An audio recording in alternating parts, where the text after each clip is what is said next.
You want to call the roll? Mr. Isbicki is here. All right. Patrice Berlin. She's going to call the John roll. Crotow. He's excused. He's excused. He's traveling. Okay, sorry. Good day. Where's the mayor? She's Is Mayor Previn? Claire. Huh? I did use. Alex Isbicki is here. Lisa Karajian. Here. Okay. Excuse me. Patrick Lewis. I'm here. Heidi McKay is excused. Richard Niederberg. Here. Eric Previn. Not here. Unexcused. Unexcused, unacceptable. Upstairs to Roseanne. But if you missed me, Maybe he's trying to get home bachelorette. whatever happened? Okay. Craig Radow. Here. Rob Schiller. Here. Keith Schwallenberg is excused. Richard Welsh. Yes. Andrew Sussman. Here. Rita Villa here. Denise Wellbank. Here. Okay, so we have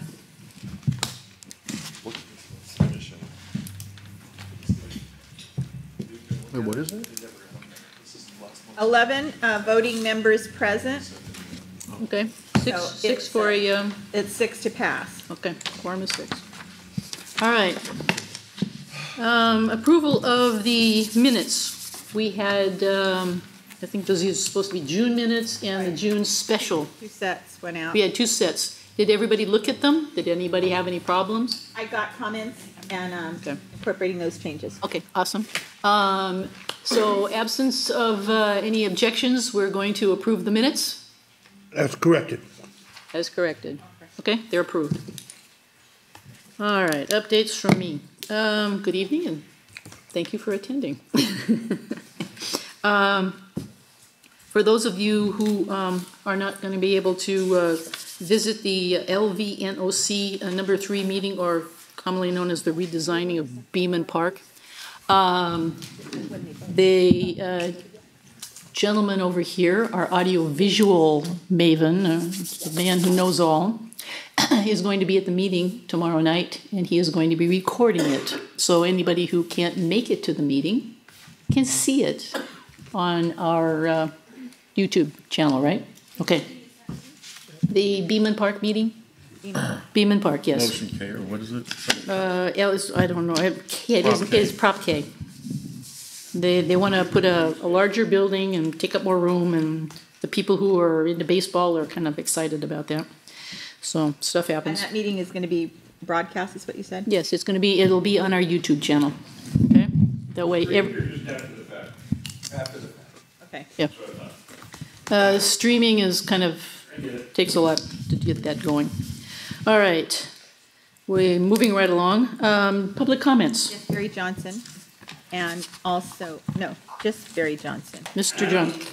You said, okay, sorry. No, it is Richard. Yeah, separate line. I should have never wound him up tonight. So everybody's probably seen the banners that are attached to our light posts along Ventura Boulevard and Laurel Canyon.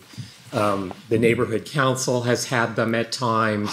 You'll see they'll be advertising things for the LA Philharmonic and Hollywood Bowl and other things.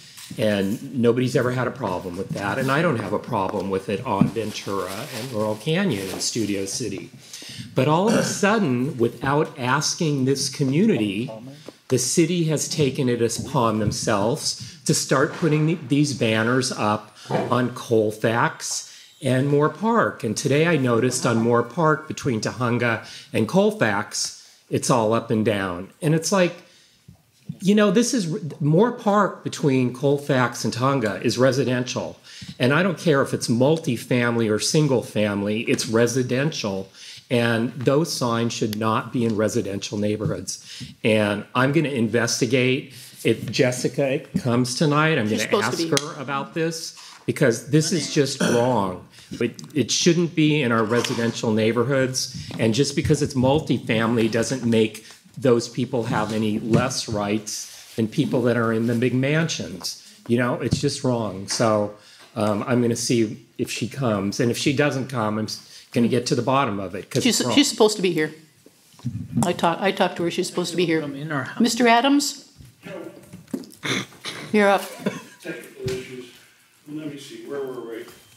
I second Barry's motion. We have enough advertising. The city puts those up because they make money off them. And then they waste the money, just like they do with Prop K.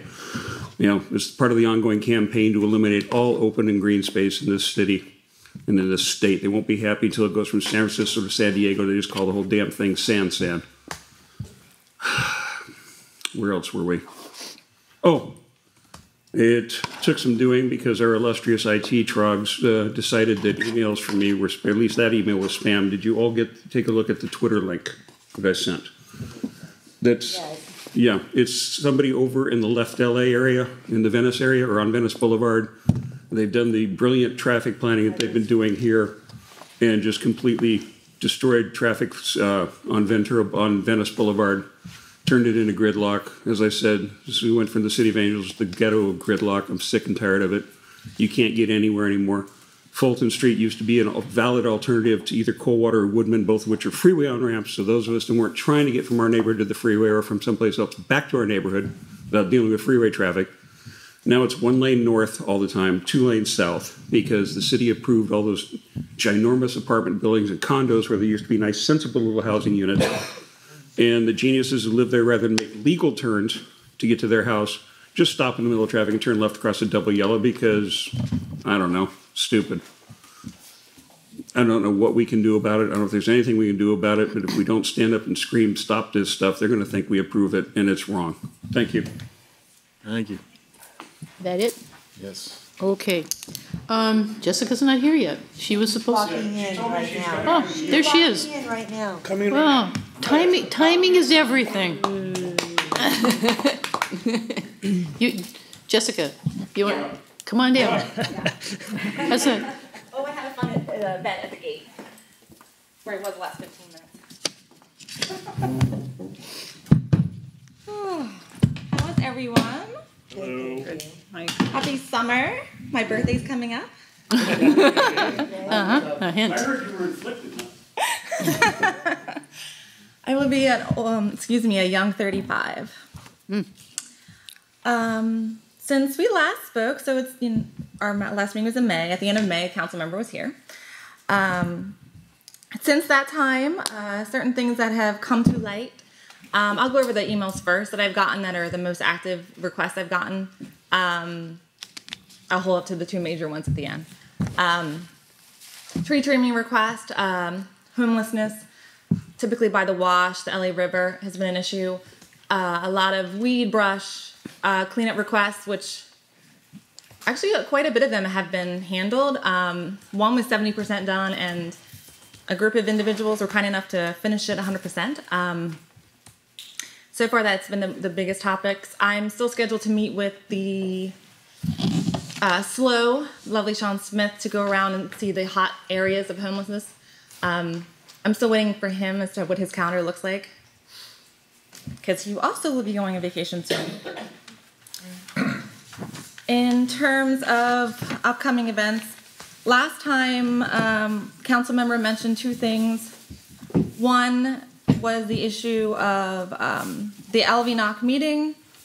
During last meeting, he mentioned it would be occurring in the summer. I've been in touch with, sorry, apologies. The words have floated away from my head. Bureau of Engineering and the planning director who's in charge of the project, who works for the city, Sean Fan.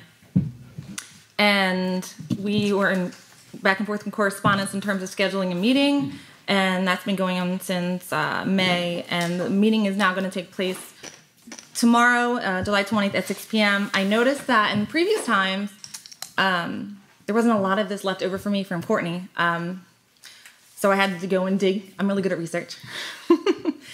The meetings used to be held at 3 o'clock, and I kind of felt like that would be difficult for people to attend. I myself work, and most of you do. All of you probably do. So we pushed the meeting back to 6 p.m. Currently, the agenda that they posted says it will be an hour. I already spoke with them, and I anticipate that that's not enough time. So they're going to give about an hour and a half or so, basically, to the agenda. It doesn't say that, but that's what it's going to happen. I made it clear to them. It will take place tomorrow at 6 p.m. at Beeman Park. And I notified the SDRA, the NC board, LVNOC members, and Mr. Yazida. Also, he and I went out and handed flowers around the homes around the surrounding park. I'd say about seven people actually were home and answered the door, which is rare, in the afternoon. I will note for the record that this is the third and most likely final VNOC, which basically will go over the new proposal, which, based on what I've read, is significant changes. But to also note, there is a significant shortfall in the budget to pay for something like this. So we'll see how that turns out in the end. It was originally voted for back in the 90s, so a lot has changed since then. Building materials cost a lot more money, as do construction workers. So we'll see how that plays out, and I will keep you posted. I spoke with our comms team, and I would be, well, more than happy, assuming that they're fine with it, which I don't see that they wouldn't be, posting certain plans on our website, just to give people like an update. I know that the SCRA had done it. They just have one pager. I would like to give a little bit more than a one pager, just to post it on our website so people can see it. So everybody gets our newsletters and they get certain things in there, and it's very long. So it'd be nice if someone could just go through our beautiful website, click on it, and then just look it up, and that's it. So I've already put that suggestion in, so I'm sure it'll come up tomorrow night as well. And the last update is Harvard Westlake. I have continued to get phone calls, a few emails, but mostly phone calls, stating their position on the matter. I was also notified by someone who was a constituent that Harvard Westlake held a meeting on their campus a couple weeks ago, inviting community members. I was never told, ever. They said that not a lot of people showed up, which makes sense because I was never told. So if I wasn't told, I'm not sure if many other people were told. So I just wanted to let you guys know that. Oops. And Community. I'm sorry? Nothing. Oh.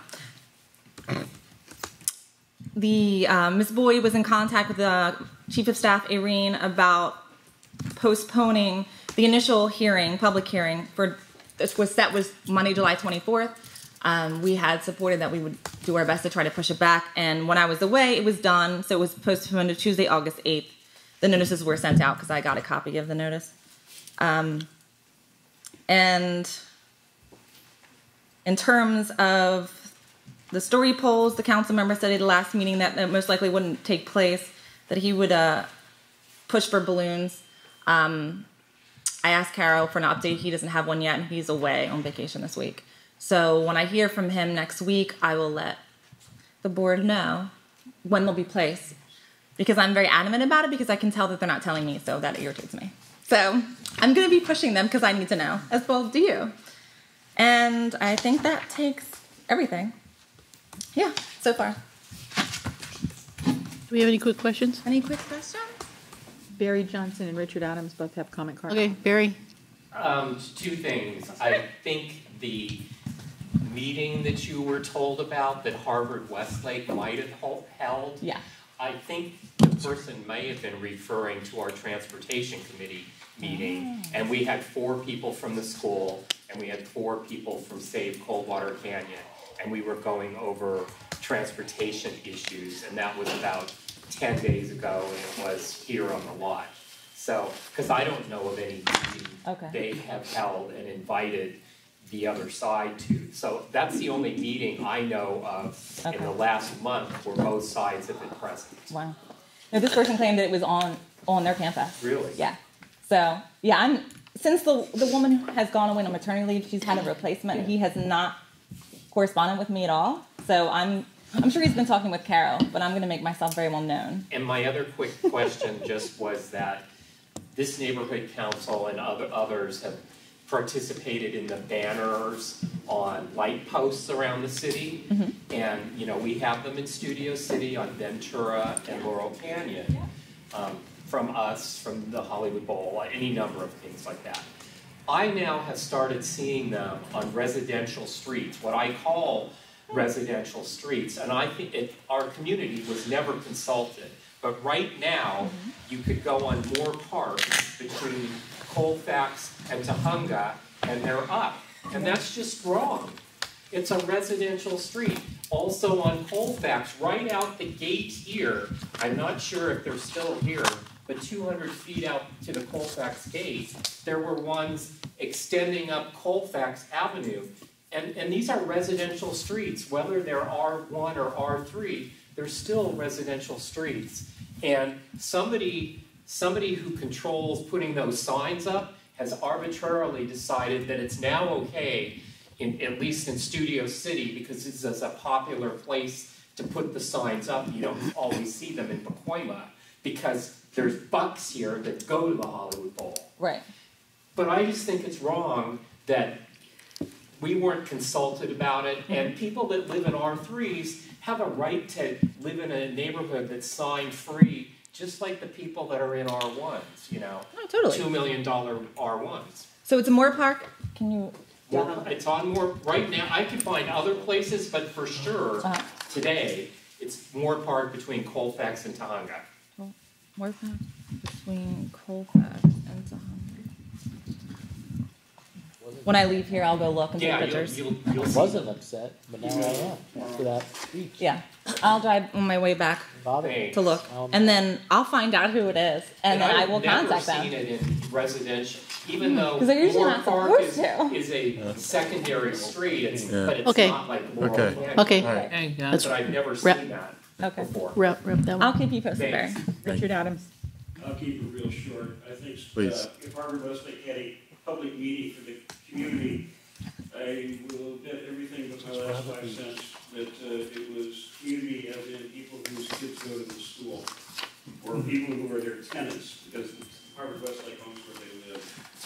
But I think he's more than welcome to be cynical. Rightfully so. I prefer experience.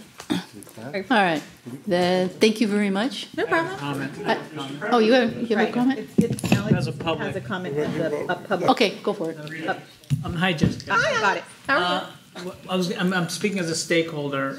I just wanted to know, as far as the story polls, why is there just a deferment to balloons? If I believe, if I'm not mistaken, you've received information from story poll companies that state that the tension wires in this case are not an impediment for them to put up actual poles. Why are we suddenly referring only to balloons? Is it a financial reason, convenience? Because I think it'll definitely impede the ability for the community to see really effectively what the size of this project's going to be like. So I'd like to know what is the bend on balloons? Why is everyone in love with balloons? Based on what Carl was telling me, I remember your request, and you had said further up, higher on the mountain, if I recall, is where you wanted them. I'm not a professional in story polls. Okay. I'm referring over to the companies that have already, I believe, sent letters stating that they're able to be done and as far as polls instead of balloons, which you actually agree that's probably not as effective. Right. I think the issue is because City of Los Angeles doesn't require it, so it's basically up to the property owner. So it's basically us pushing them, and that's basically what I was told. I did send a text message to Carl asking him particularly. I haven't gotten a response back yet. So do you believe that, this is just my question, is the fact that it's up to them to even want to do it or not, won't that impact somehow how the city will see it towards wanting to give complete clarity to the rest of the community? I see, if it's the way it's always been done. I don't know what's been done. Yeah. Nothing like this has ever been done. Well, I mean, in that respect, but in terms of planning, it's not required. I think it should be, the law should be changed, but I'm not a council member. Okay, well, I just want to let you know, as a stakeholder, I'm very disappointed that we seem to be acting for a favor to have clarity with our canyon and commuter community, to ask for just story polls on probably the largest development south of the boulevard in our generation. I will express that to Carol, and I personally don't think it's a lot to ask. So I will do my best in my capacity to. Will you let me know? Yes. Follow up? Yes, Thank you. I definitely will. Okay, is that it? That's all? Excellent. Thank you. But I. You weren't even here. How do you know what she said? This is is this not the CD2 rep? Yes? Yeah. Is it Jessica? Hi. Hi, nice to meet you. I'm Eric Previn, one of the board members. Yes. I know that there's some activity over at Beaman Park. Mm-hmm. Did you speak about that during Yes. the presentation? So what, I don't think that the community at large has been noticed, and I went to the Studio City Residents Association where Beth Diamond, who's one of the LVNOC members, serves, and there's no posting of any kind. Obviously, our website has nothing, and we have done no e-blast from this neighborhood council. And so that's two organizations right up front that have a wide reach to the people in the community. So you don't have it on your website, or maybe it's been added very recently, but it's not on the CD2 website, so that's a third. So I'm just really flummoxed by how nobody knows about it. And it's such an important conversation about open space in our district, which is a raging subject matter for this community. At Weddington, people are plugged in on it. At Harvard Westlake, there's a lot of concern about open space. So who is denying the public access to meaningful information about this meeting, and why did you take a vacation for a week before all this information came? So I will direct answers to the questions that are relevant. First off, the council member last month mentioned that it would happen in July. I've been in contact with the LVNOC members and the people in engineering since May. We were back and forth in emails in early June in terms of trying to push a date. We picked a date, decided it was too soon, pushed it back again. The LVNOC members were notified by email and voice messages and phone calls for the people that I could actually get a hold of, per se. And I believe it's not posted on our website. It was sent through our e-blast. Well, nobody I know knows about it. I'm sorry to hear that, but this is the first time I'm hearing about this. No, I wrote you an email. No, 10 days ago, No. and it said I'm on vacation for a Sir, week. let me finish speaking. Yes, I recognize that. I'm Let me out. finish speaking. You were the only person that I've heard this from. This is what I'm trying to explain. I'm the only one who knows about it because I went to view it and saw No, it in the window. it's been sent through emails, email blasts. I actually spoke with Beth this morning. Beth confirmed that she sent it to over 15,000 people in her email list. She did not put it on our website, which is true, because I called her today. I'm sorry? It's 1,500. 1,500. I actually called her today and noticed it wasn't on her website. She didn't update it, and she told me because the person who handles her website was on vacation. My vacation was actually Okay, posted guys, before right now I took the job. It's Yeah. Eric's time.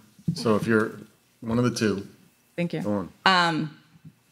So it went through SERA, it went through the NC here, and it went through our e-blast as well. Jeff and I also went around to the neighbors and posted it, and Adam Monick also posted it. Well, why wouldn't you respond after 10 days and say, oh, here's what we're doing, and just go ahead and do it yourselves? Why would you not say, oh, we understand the concern, Mr. Previn, Studio City board member. Thank you for bringing it to our You attention. received an email back from Jackie Keene, who's my district director. Yeah, Yeah. I received an email back from her 3 days ago saying we're taking care of it. And then the next day, Lisa Karagian wrote an email to this president saying, how come we haven't sent out an e-blast? So you're saying that a lot is being done, but the reality is that there's not a lot being done. And I'm very concerned because now we have 1 or 2 days, and it's during the week when everybody, the entire community is focused on the Harvard Westlake crisis and looking at I don't know how big it is, EIR, FEIR, and this is the opposite of outreach. This is what I would describe as burying the lead. And it's inappropriate because it's the third meeting. It's deceptive. Okay. It makes it seem like, oh, we've already been discussing it. We talked about it in Cut back the hostile. 2015. I'm sorry? Cut back the hostile. She's not the enemy. Can't hear your... Cut back the hostile. She is not the enemy.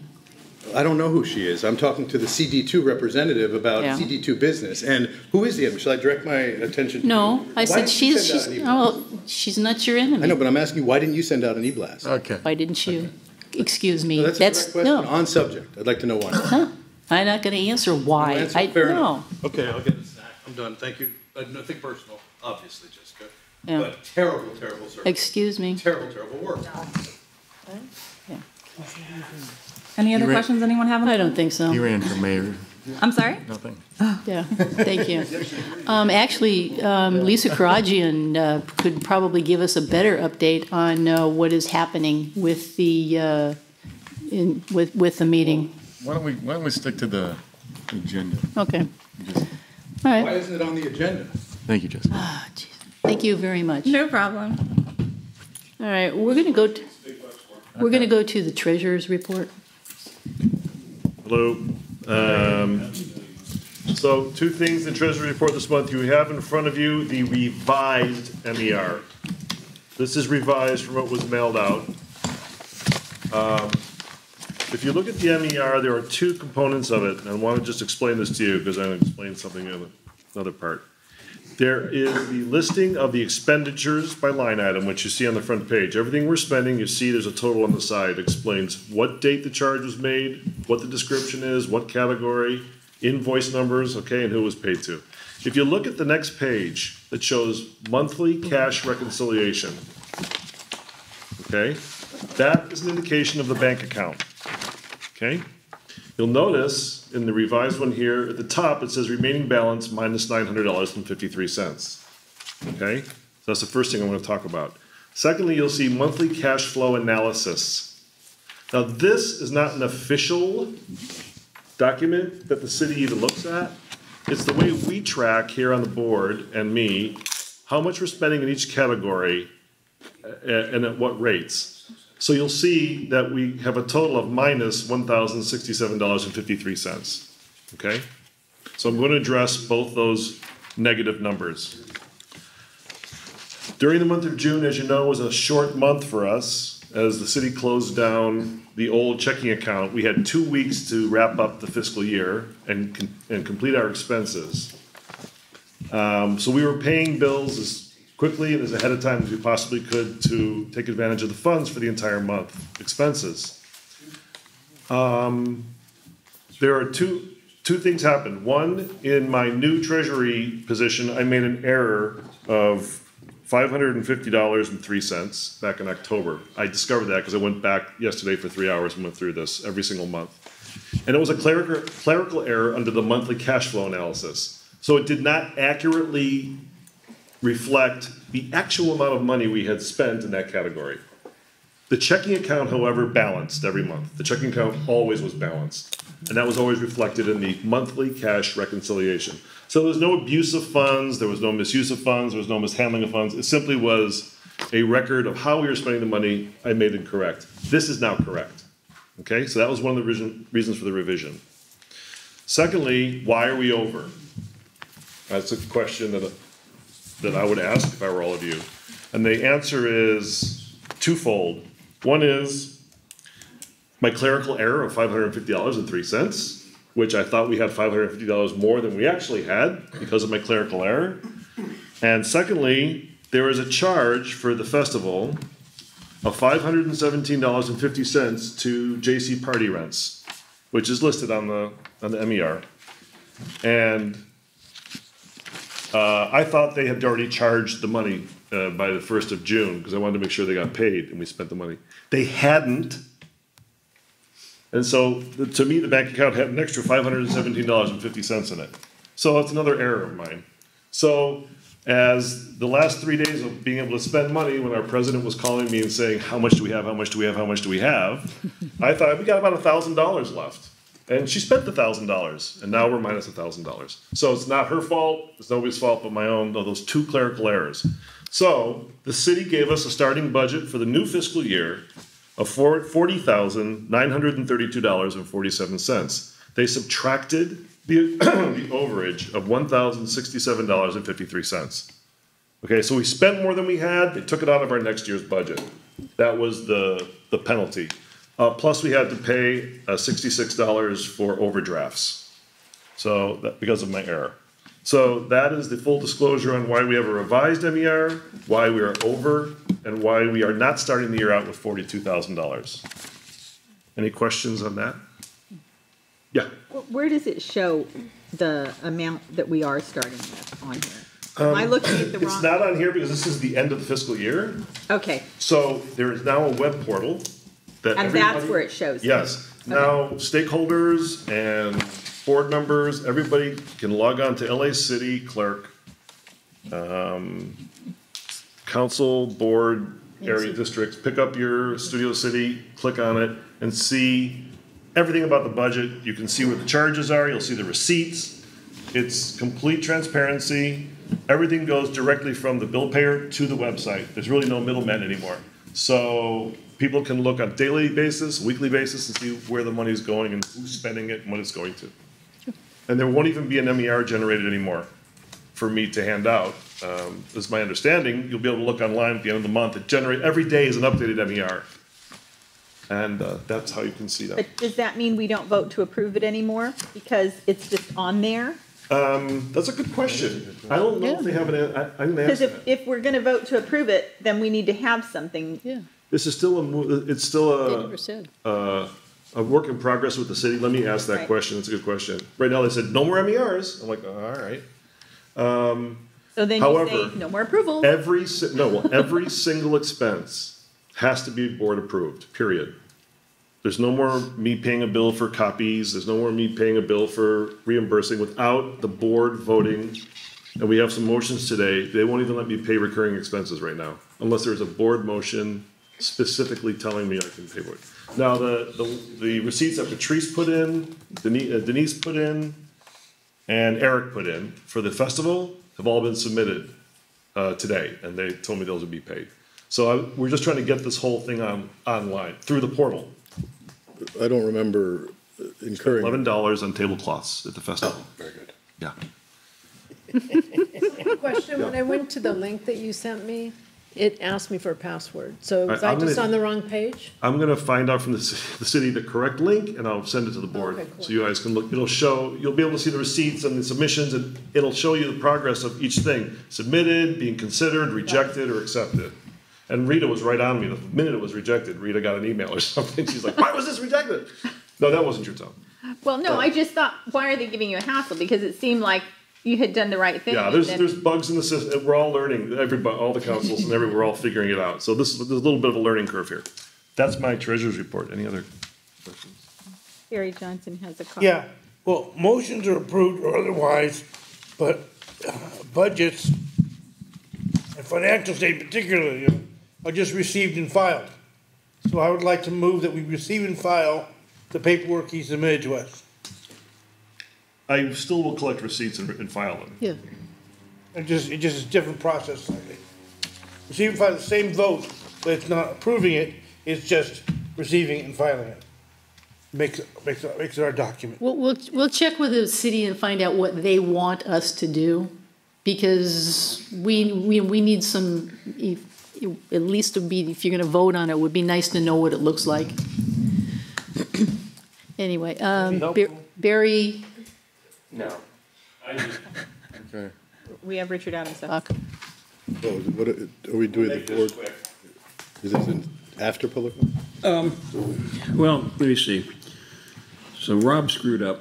I say he has to be treasurer until he never makes an error. Then he can step down and somebody else to be treasurer. As for the $66 in overage fees, no toner cartridges for you this year. Oh, and with these motions, may I suggest another one?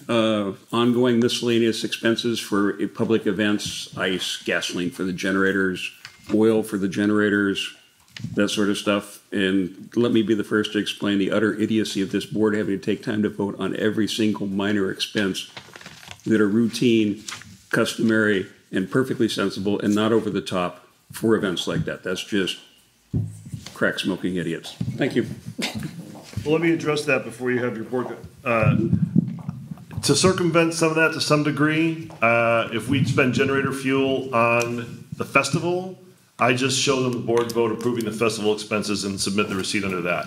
That's not a problem. I'm not going crazy, nor do they want that. It's for unique expenses that are outside of an MPG or a CIP or something. It just sounded so stupid, it would be something the city would do. Cool. Eric? Yeah, I was at the Board of Neighborhood Commissioners meeting this week because I was upset about the Prop K matter, and I wanted to find out why we're not doing more outreach in the neighborhood councils. And they focused on the finances and the treasurer, and they were talking about the migration to this newer system. And I just wanted to be sure that people understand. I didn't understand what they were talking about. It sounds like you do understand how it's working now. They've tuned you into There's a learning curve, but yeah. Yeah, okay, because it was a little bit confusing, to be honest. And under the category of the idea that it's done who has to have us approve every single financial thing. I think that we want the board to have a participation in the way expenditures. It's not so much that, and I disagree completely with the member of the public who suggested that it's ridiculous to scrutinize these things, or why would anybody get in the way? That is not the right attitude. And I'm not suggesting that's anybody's individual attitude other than the person who said it, but in fact, accountability comes from clarity and transparency, and I don't quite understand. When I saw up to 200 for food, of course, I assume that means there will be receipts for what we do. And I also thought, because we talked about it at the very beginning when this board was set, and I'll try to bring it to close in 15 seconds, I thought we were going to, community-wise, decide what kinds of food we want at meetings and how we might apportion that so that members of the community and other businesses can participate and provide. No, I'm not talking to you personally, I'm talking to the board. But that's up to $200, but we need somebody to put on the agenda, the president, a motion that says, what do we want to do for food this year? And we can apportion it. Because I was also a little thrown by $150 to the good ice cream place, because there's 10 good ice cream places, you know, on one of these invoices I scanned. And I don't know, I'm not going to even bother mentioning the name because it's not the point. The point is that we should be fair, reasonable, and it should be kind of the board's pleasure, not just somebody's pleasure. And then we get the receipt. So that's how I feel about it. Good job, by the way, on all that. All righty. Just one addendum. I have mentioned at the budget committee meeting, and I guess it's really not I'll save it for comments not within the board's jurisdiction. I won't do it for the treasurer's report. Oh, the flag thing? No.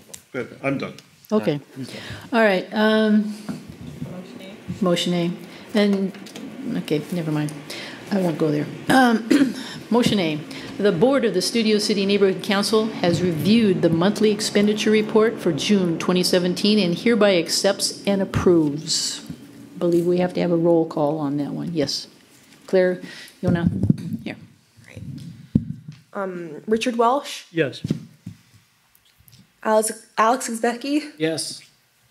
Andrew Sussman, Yes. Craig Radow. Yes. I've been checking the wrong area. Hold on. Sorry. Eric Previn. Yes. Keith is not here. Richard Niederberg. Here? Yes. John is not here. Patrice Berlin. Yes. Patrick Lewis. Yep. I am not voting. And Heidi's not here. Lisa Karajian. Yes. Rita Villa. Yes. Robert Schiller. Yes. Denise. Yes. All right. She's good. Yeah, you can keep that one. Okay, we have another motion here that Rob talked about.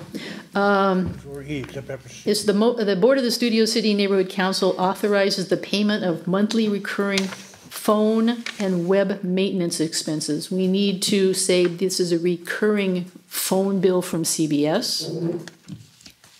And the web maintenance expense is to the web corner.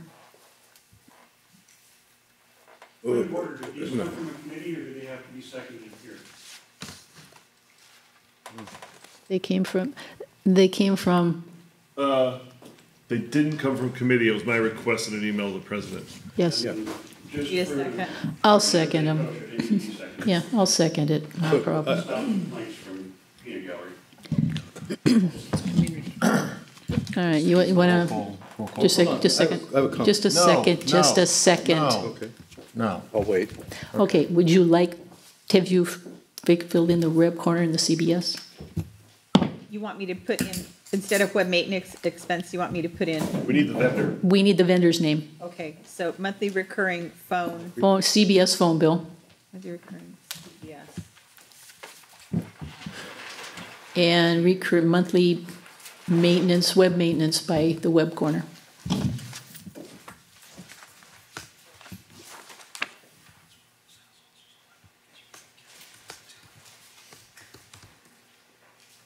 So the rule is the name of the vendor has to be in. Yeah. Now we have to have all these fun things. So this is moved by Rob, second by Denise. Okay. Fine, and now we can go forward with the roll call. Okay. I have a comment on it. all right. Changing the motion, so I have a comment on that, okay? May I speak for 60 seconds? 60 seconds. Yeah. I do not agree to monthly charges for the web corner because I thought we were planning on changing because they do an exceptionally bad job. We have to No, get we don't have to use the web corner. We don't have to use the web corner. It's like, did you listen I the did, last time? Why are we putting the name? Because it sounds like how about for 1 month, and then let's do what we said we were going to do a year ago, which is find somebody else. They don't do a good job, so that's the concern. So anyways, motion B, let's go ahead and vote on Motion that. B, let's go. This I don't reads have to pay like we're going to pay them for the whole. I don't have to pay them, I just have to. No, you were re-enter gonna pay a monthly bill in a month, each month. Can we go That's ahead and hard. call the Web roll corner. on motion B? All right, we're going to call the roll for motion B. You need to find B. B, you had it. You do it. There it is. Okay, the thing of it is, you used B for Oh. the other one, so what we're gonna do is, give me your pen for 1 second. I'm gonna make this, don't worry, Claire, it's just fine. I can fix anything. Okay, here we go. Now, just put B on that one, yeah? Yes, there you go. On the one, no, on the other one, sweetheart, the one you were about to use, yeah. The one that says C, Yes, please mark it B. Oh, there, right, change this. There you go. to B, and then call roll. Okay, perfect. all right, let's go. Richard Welsh, Yes. Alexis Becky, Yes. Andrew Sisman. Yes. Craig Radow, Yes. Eric Previn, No.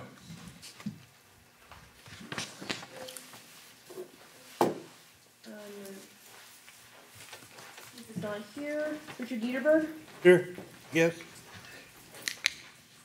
John is not here. Patrice, Yes.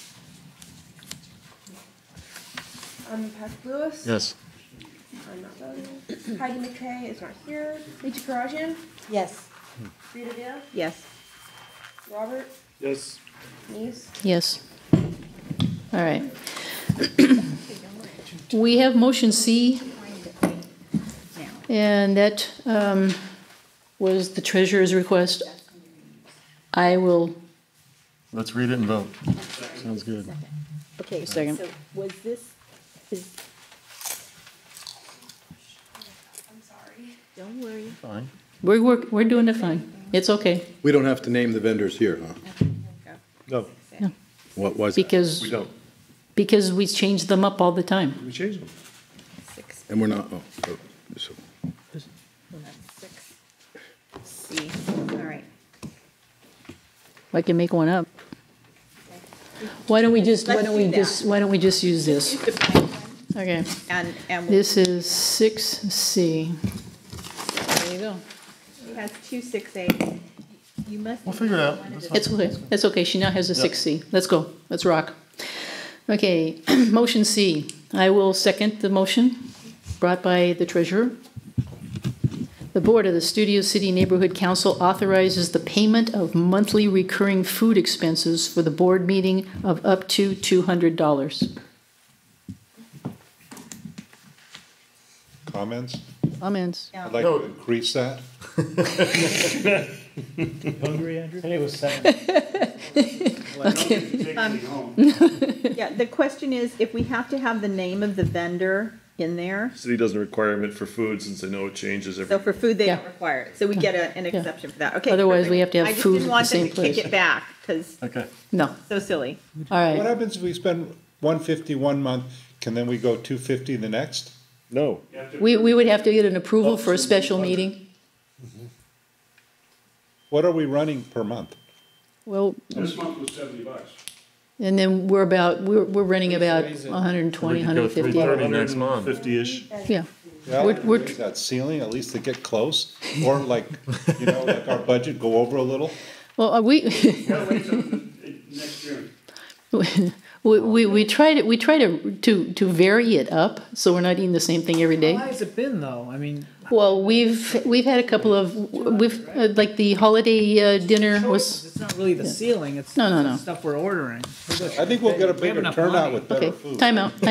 I tried to get rid of the About two food different last year. subjects here. Time out. Okay. Okay. There you go. All right. The Board of the Studio City Neighborhood Council authorizes the payment of monthly recurring food expenses for the board meeting of up to $200. Claire will now read. Alex Alex, Up to? up to Up to. 200. Yeah, yes. Barely, yes. Yes. I would move that we talk about which restaurants we want as a group, and no. Why don't you go and pick something up and stop complaining all the time? No, because I know, thank you, Craig, I appreciate it. Anyways, we're Keep going on with the moving. It roll has to come call. on an agenda to do that. Hey. We can't just do things independently. Guys, Okay, time out. guys. Enough. Who does something? Come on. I don't know who. Who? Lisa? Yes. Richard? Oh, is that who does it? I had no. All right, Eric, Eric, You could talk to Craig, who's Hey. yelling at me. When's the last time you did anything? come on. Hey, Every day, buddy. Patrick, Waste oxygen. okay, Patrick. Was that a yes? I'm voting. I'm gonna watch this tape later tonight. This is ridiculous. I understand. Yes. Yes. Respect. Yes. Here. Robert? Yes. Yes. Mix it up. Okay. The budget committee? Yeah, budget committee. All right, we had a meeting and we have one motion and Lisa Cahan Davis is here, right? You want to come up and just knock through this? She'll explain it better than anyone else can.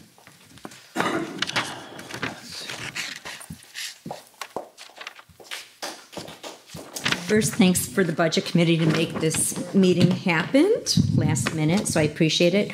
The motion is in relation to an organization that we've done. The neighborhood council has done probably 4 business seminars to date. They're typically annual. We had one skip in a year. This opportunity came literally like the day of last month's board meeting. So I responded and thought it would be an interesting opportunity to continue the service to our business owners in our community, our entrepreneurs, our students. And what this seminar is basically going to be about is the USC Small Business Clinic is operated by a USC professor at the USC Gould School of Law. And he's going to be holding a 2-hour, I would say, clinic or workshop on what business entity a person would be interested in having. So if you're going to be a sole proprietor or partnership or LLC or corporation. So this actually is almost an extension as to what the business seminars had been in the past, which was all about informing people of the free services that city, state agencies provide anybody as for opening up a business, starting a business, writing their business plan, getting financial funding. So this now takes it to a different level and adds a nuance that wasn't presented in the past for other business seminars. It is free. They created the flyer. Today we had a latest update on it, and it's ready to go. It has the appropriate Studio City Library information on it for ADA compliant. It has our logo up on top as basically a co-presenter with Business Source icon, otherwise known as well. And it has a USC logo. So I think it would add value to the community. It's free, although we did get some funding up to $500, which this motion is demonstrating. And the outline of where those dollars can be used is about like $150 for social media ads, $50 or so, or $60 for coffee, $50, $60 for food, up to $80 for a vinyl banner or a poster, things like that. And it bubbled up to literally $500. And that's what this motion is relating to, up to $500 spend. And it is around the corner. So we're a month away. There is a new thing that's happening with the library. We have to fill in this paperwork, and it was sent over a month ago to our representative, Jeff Brill, for him to look at that contract regarding licensing. So I'm staying on top of that. Keith has been part of the loop since the beginning, and he's on board and will help out with the advertising and place that as well, online, social. So that's where we're at. Thank you. I just want to point out to everyone also the original you asked, I think what was it, 300? $330. Yeah, and it sounded so good that we bumped it up and said up to 500 was what we. We keep it thrifty in this world, so we'll manage it. Yes. So I'm looking at the application and I'm hearing what you said. Oh, the form that I sent out today to you? So it says the neighborhood council is the main, let's see, it says the neighborhood council is and leaves a box for main sponsor or co-sponsor of the event. Neither one is checked. And you mentioned what you were saying. Oh, my little thing is a hand box. It was done on a PDF, so it's a funky little red box there. Checked it all. All right. So if you print it off, I'll check it off. No, I'll check. No, Oh, okay. I'm not condemning you for. Oh, not no, checking no, the that's box. okay. What I'm asking you is, because what you just said is there's going to be a co-sponsor. So that changes things with the way we submit this to the city, whether sponsors are main sponsor or co-sponsor. So Okay. is there really a co-sponsor or is it us? There is a co-sponsor All right. icon because they did do the flyer, which was great. That took it out of our hands, and they're presenting it to. Typically, we present this opportunity to parties such as Icon and the Business Source and the Department of Finance. So we bring it to them. This time, they brought it to us. So I guess we would. Then I'll check when A I submit verbal. it. I'll check the box and make sure they know we're co-sponsors in case there's any liability issue or anything like that. Excellent. Okay, thank you. And it's a 2-hour session. Usually we run an hour and a half. And so the professor there said he needs 2 hours. Sadly, that means 5:30 to 7:30 on Wednesday, August 23rd. We'd love to see everybody there. Cool. Questions? Anyone on the board have Question? anything? Any questions? Questions? Do we have public Okay, comment? public comments. Richard? Mr. Richard? Yeah, I was there, I'm a member of the finance committee these days, budget committee, whatever we're calling it this month. I think this is a great idea. I make a living as a paralegal, and I can make a living.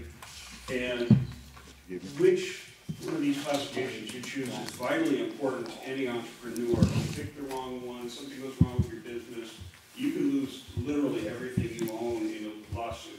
So this is very important for anybody in our community that is thinking about starting a business, wants to move up in the world. This is a vital and very important piece of information we're giving our people. It's a great bang for our buck, and I strongly urge all of you to vote in favor of it. Cool. Okay. And we could promote it at the next Movies in the Park, which is August 15th, I believe. 12th? 12th. Okay, so we'll have flyers to hand out. Yep. All right, we're going to call the roll here. Richard Welch, Yes. Alex, Yes. Andrew, Yes. Craig, Yes. Eric, No. Richard Niederberg, Yes. Sean's not here, Treese, Yes. Patrick, Yep.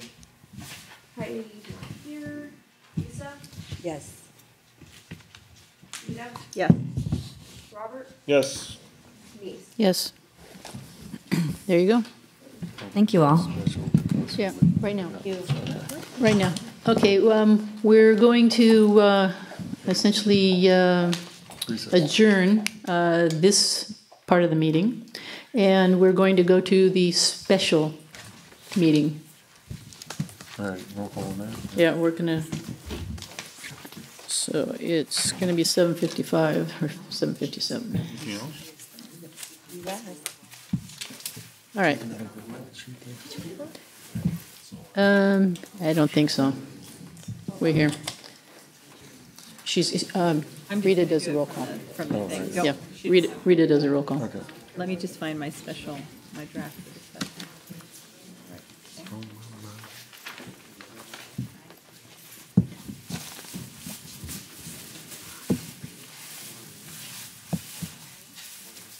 Patrice Berlin, Yes. John Krakow is excused.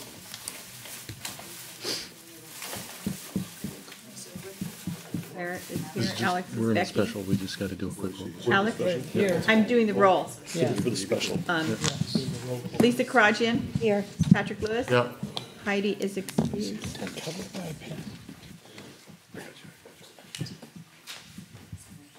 Richard Niederberg. Here. Eric Previn. Here. Craig Radow. Here. Rob Schiller. Still here. Keith Schwamberg is excused. Richard Welsh. Here. Andrew Sussman. Here.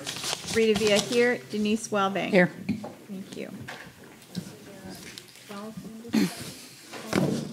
Yes, And so 7 to pass. yes.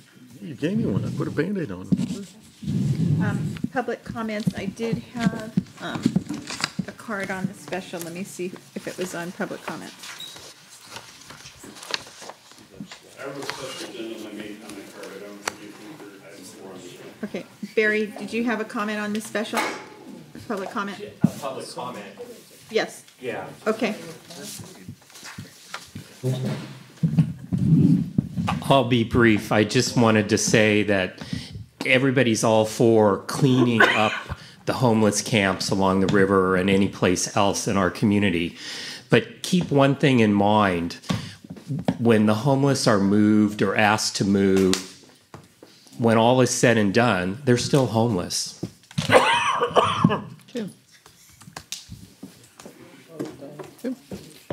All right. We have a motion from the Outreach Committee. Keith is not here, so Patrice will say a few words about it. You want me to read the motion and then you can? Sure. Okay. We also need a second. Do you want me to second it? Yes. Okay. Fine. You wanted to second it, didn't you? Fine. Got it. Okay. The motion. The Board of the Studio City Neighborhood Council approves $550 to promote movies in the park on Facebook and with flyers and banners. This amount includes a $50 reimbursement for our outreach chair for Facebook charges related to the July 15th movies in the park. The banner will be made so that it can be used in the future for other film screenings. All right. Do we have public comments? Patrice was going to give back. Oh, all right. Okay. Time out. Never mind. You want to? Go ahead? Yeah, go for Okay. it. So Keith couldn't be here tonight, so he asked me to read something to you.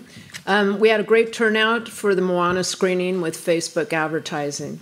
The $50 we spent went a long way when we used Facebook ads correctly to target an audience. We also benefited from local camps sharing our event page on Facebook, as well as the Recreation and Parks Marketing and a Next Door event page. In the past, films for mainly adult audience have not fared as well as the family film, so we need to work harder to get the word out for August 12th. It's very important to the Outreach Committee to get a good turnout for our La La Land screening because it will have many young adults attending, which we want to invite to get involved with the SCNC. We need more people with tech and social media skills on the Outreach Committee and others to help innovate local engagement. It is our goal to have a short video to show what's possible in the future and inspire others to join us. We're also working on having some live jazz players before the screening, reaching out to the area high schools first to see if there's a group of students willing to volunteer their talents for a large audience. If you know of a school having a strong jazz instructor or program, please contact Keith. Going forward, we will need volunteers for handing out flyers on July 30th and August 6th at the farmers market, and volunteers to come to the screening to help set up and pass out swag, etc. We are requesting $550 for the following: $50 to reimburse Keith Schwellenberg for Moana Facebook advertising, up to $150 for Facebook and Instagram advertising for La La Land screening, up to $100 for bookmark flyers, and up to $250 for multi-use banners, which we're going to leave the dates blank and the movie blank so that we can attach something and use them next year as well. How much was the banner? Up to $250. It'll probably be for 3 banners, I'm thinking. Okay. So I also wanted to thank Film LA that's co-sponsoring with us this year, and they're making these current titles available to us. So. Okay. Thank you. Public comment. First comment, I need your knees. Apparently the whole world showed up to see Moana. I don't do Disney. I don't do small children. I wasn't there to see. But the pictures I saw were pretty impressive. This is a good event. It's amazing what happens when we have an outreach chair that actually does outreach for something other than himself. So Craig's to be applauded. He was there early, and as far as I know, he was like first on board, last to leave. Outstanding work on his part. Obviously got a good turnout. This is a good expenditure. The biggest expense is the banner. It's multi-use year after year. Great thinking. Some other people could follow up on that idea. And there will be a small expense for getting generator gas and oil. And Keith and I have had a conversation. The budget committee is going to be getting something from him with a little help from me. You guys are going to need to shell out for a larger generator. The 2 little generators we have, they're great, they're quiet. They do not have the length of duration of service short of refueling, and refueling a hot generator is, a type 1 excitement level thing. So the board is going to have to break down and get a bigger generator that is able to run longer to keep things like this, like the inflating things going, whether it's the second annual woohoo beginning of summer or the movies in the park, because the way things are going now, movies in the park, instead of dying a horrible death, which is what we were looking at, looks like it's going to be yet another winning idea that this board, compared to previous boards, has made happen and work. So kudos to all of you, and please approve this. All right. Do we have Any comments? Yeah, that's an impressive turnout this week, or last week, and looked great. Those photographs look awesome. But I must say I find it absolutely perverse to be spending outreach money about Beaman Park when nobody in our world or community knows about a city-based expansion of the structure onto the open space. So I'm offended by this, and I'm not going to vote for it, but I do appreciate all the work that people are doing on it, and great work. So awesome. Anyone else? I just want to say, so I spent $100 on the Facebook ads for the carnival, and that obviously worked. These Facebook ads work. So $50 seems like a reasonable amount for these one-off movies in the park. I will please pass along to Keith that don't waste his money on the Instagram part of it, because you could check just Facebook or Facebook and Instagram. The Instagram does not work. I had tried it once before. Okay. So save the money there, and the banners seem reasonable. So I will vote yes. The banners are a really good idea. I live like a block away from Beaman Park. I can see it from my window, but the banners are great. They weren't there for Moana. No. And it's really a shame. I think more people would have come if they had seen the banner. The banner's great. Yeah. Okay. Anybody? Yeah, the movies in the park was great. I mean, Keith is, That was awesome. And as one of the Facebook administrators, I can tell you that I get those alerts every time people are clicking on it. It's tons. Yeah, Thanks Keith. for the pizza, Patrick. Hey, pizza and salad on me. Yeah, Keith knows what he's doing, and if this is what he thinks he needs for this, I think we should let Keith do what he wants to do right now. Yes, Richard. Yeah, I'm Are we very going much. around? I thought we were just Yeah, Rob, go. down the table. So I just want to say, I think Keith breathed life into this again, Yes. and Patrice also brought it back from death's arms, because when we were facing the end of the fiscal year, the park was saying it's not going to happen. And I was like, whoa, what do you mean it's not going to happen? And then Patrice jumped on it, and then the president got it, and it became like it really, and then Keith put the finishing touch on. So I'm glad that this program still has life, and people seem to really come and enjoy it. And again, if Keith, as the head of outreach, feels like this is what he needs, and it's not an obscene amount of money, I support it. So, Eric, I think your opposition is misplaced. That's all. Yes, Richard. Yeah, I'm very much in favor of using reusable banners. We've done the same thing with Luminaria for 5, now 6 years in a row, and it works fine. Cool. Should we vote? We have one who didn't get to speak. We already did the public comments. I understand. I know, but you skipped me, and I did sign up. I just was going to add regarding the banners that you maybe consider doing a banner that goes up at like Laurel and Moore Park 6 days in advance that says, this movie's in the park this coming Saturday, and don't do the inserts. And I'll tell you why. Those inserts are expensive. They can be almost as much as doing a new banner. The sign companies have this figured out. So just doing a banner that says, and put it up the Sunday before the Saturday, you got 6 days people to see it, saying, movie is in the park this Saturday night at Beaman Park, and then put a link for, that people could go to, SCNC.org, whatever. I'm just saying those inserts can be problematic and expensive. And if you're trying to go generic, this might work just as well. And I think having it up 6 days in advance would be enough. Okay. Wait, Just now a somebody comment. wants to. Just curious with these banners. I'm surprised they can't recycle them, just wash the ink off and reprint on them. So we haven't gotten to that point, but Well, I'm just we're saying, gonna see aren't what they our stuck options on are. with like some type of, it's a vinyl with the vinyl. It's a print. Like it's printed on there. Stick on It's letters. all, yeah, it's all Oh, printed. there's stick on? Yeah. No, it's literally printed on there. It's like, Right, just shirt wash it that you're off. wearing So is let's- different color. Okay. Arnold, I have another question, sorry. A good one? Yeah, it's a good one. If Beaman Park, Better than mine. if Beaman Park gets torn up and we can't have them there next year, will we spend money on banners that say Beaman Park? Nope. More parts. we'll put more, I'm just wondering if. we can, Question is valid. yeah, That's actually. we could actually cover it over with more park. Then we have a banner that looks like change of date, change of location. I'm just bringing it up. I don't know how soon this is supposed to happen, if it's gonna happen. Well, I think it's I don't know gonna either, because no one told. take the whole community. part. Can I Yeah. just make one? time out, like this. Making our banner Okay, for I next don't year. wanna address the Prop K thing, reusable. but there is not enough funding to do this. So it doesn't really matter what they propose, this is not gonna happen in any time soon. I mean, there's What's this? huge budget, the budget shortfall, the Beaman Park thing, there's Yeah. a huge budget shortfall. They planned it back in the 90s and those prices have gone.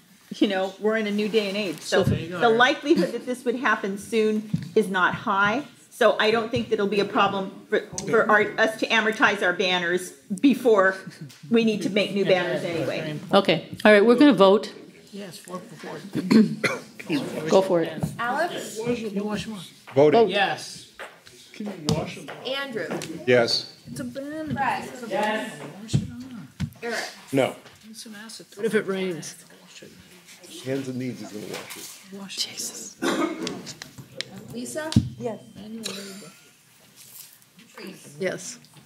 Patrick, Richard Welch, Yes. Richard Niederberg, Yes, Rita, Yes. Robert, Yes. Denise, Yes. Okay. Now, we shall adjourn our special meeting and go back to our, Can we just note that Barry Stone had said he was gonna come, Yes. isn't here, and so therefore it's gonna Yeah. be. okay, to a table, right? Because he wasn't here. Yeah, that's fine.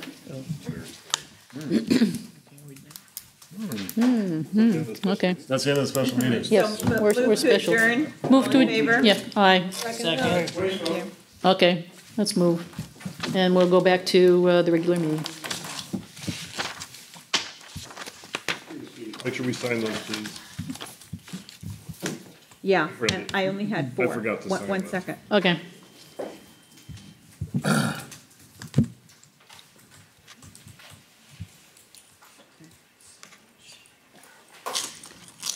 All right, you ready to go? So it's back at 8:11. 8:11, yes, back at 8:11. Do we need to call the roll again, or do we No. moot? Okay, No change. no change.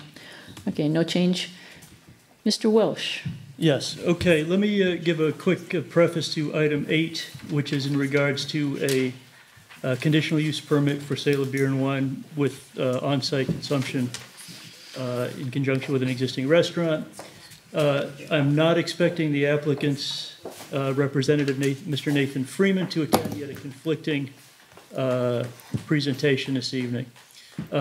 This presentation was made to the last Land Use Committee meeting, where nobody spoke regarding, other than the applicant spoke, either in favor or opposing the application. Pretty straightforward application. Really one of the most complete sets of documentation that I've seen for such a project. And I think a fairly non-contentious application, which was approved with our standard conditions for service industry establishments, and the applicant took it seriously enough to include an addendum which enumerated those parts of our standard service conditions, industry conditions that were beyond the control of the particular establishment that were the responsibility of the overall shopping center. And I believe you were all distributed that information in the documentation that went out prior to the meeting. So with that said, if we have, we know the applicant's not here, if there are any public comments regarding this. Richard and Barry both have a couple. Okay. Public comments, Barry? Not for 8, not Not for for 8. 8. You? Yeah, I've got a couple of comments with you real quick. I know where this restaurant is. It's in the Marshall Shopping Center there on the curb. It's literally right underneath my chiropractor. Quiet little place, a steel noodle bar. They serve all sorts of weird stuff I'd never eat unless I was starving to death on a desert island. It's not gonna turn into a late night drinking establishment because the homeless can't afford the prices there. Approve it. They seem to be nice people. They run a nice, clean, establishment. Rents in this, and they're upgrading the shopping centers, and undoubtedly the rent's going up. Give these people their license. Okay, with that said, any other public comments? No public, Eric? So shall I read the motion? Yes. Oh, we're going to go, sorry, yes, please. Yeah, so I just wanted to ask a quick question. First of all, I have no problem in this with the spirit of this. I think it's 56 seats that are serving food, and now they're going to be serving beer and wine. But I had a question about, if there's really if it's by right, they can just do it if they apply and they meet the conditions. In Studio City overall, you've got Coldwater to Laurel and Laurel to Vineland. That's 2 chunks. Do we know how many seats we have that serve alcohol? Do we care? I mean, has anybody ever? Is there a limit after which somebody says, or some presiding principal? I mean, I just am not that familiar. I know that people get liquor licenses. We have 2 different kinds, beer and wine, and then the one with, for example, why these guys can't have liquor as well is a question. But do we know, is there like a mapping, all this GIS? Is there any way to know how many seats we have? This has nothing to do with motion A. That has nothing to do with what we're talking about. No, I'm asking the land use. Well, yeah, I mean, we can ask all types of things. Go to a land use meeting. That's just nonsense. Do you know right now how many seats in Studio City sell liquor? I do not, sir. Yeah, of course you don't. That's absurd. But is there absurd?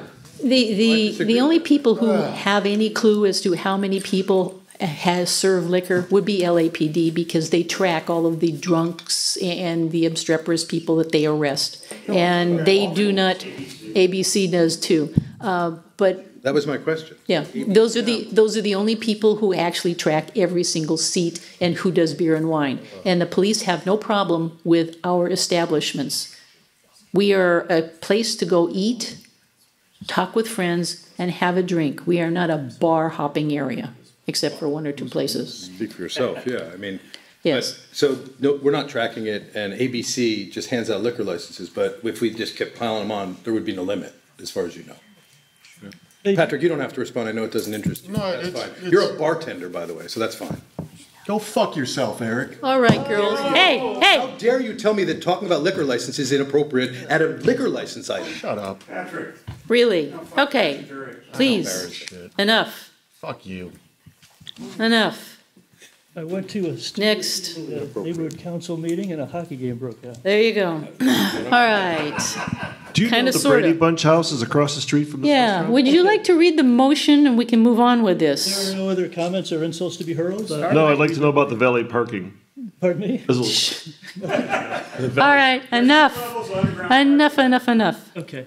Motion A, the Board of the Studio City Neighborhood Council supports the following application: ZA 2017-2220 CUB, Jinya Ramen Bar at 11239 West Ventura Boulevard for conditional use permit per section 12.24.W.1 for the sale of beer and wine for on-site consumption in conjunction with an existing restaurant with 56 total seats, 36 interior seats and 20 seats on the patio, including 1,380 square feet of dining area, alcohol storage and display areas, and existing 530 square feet of patio area.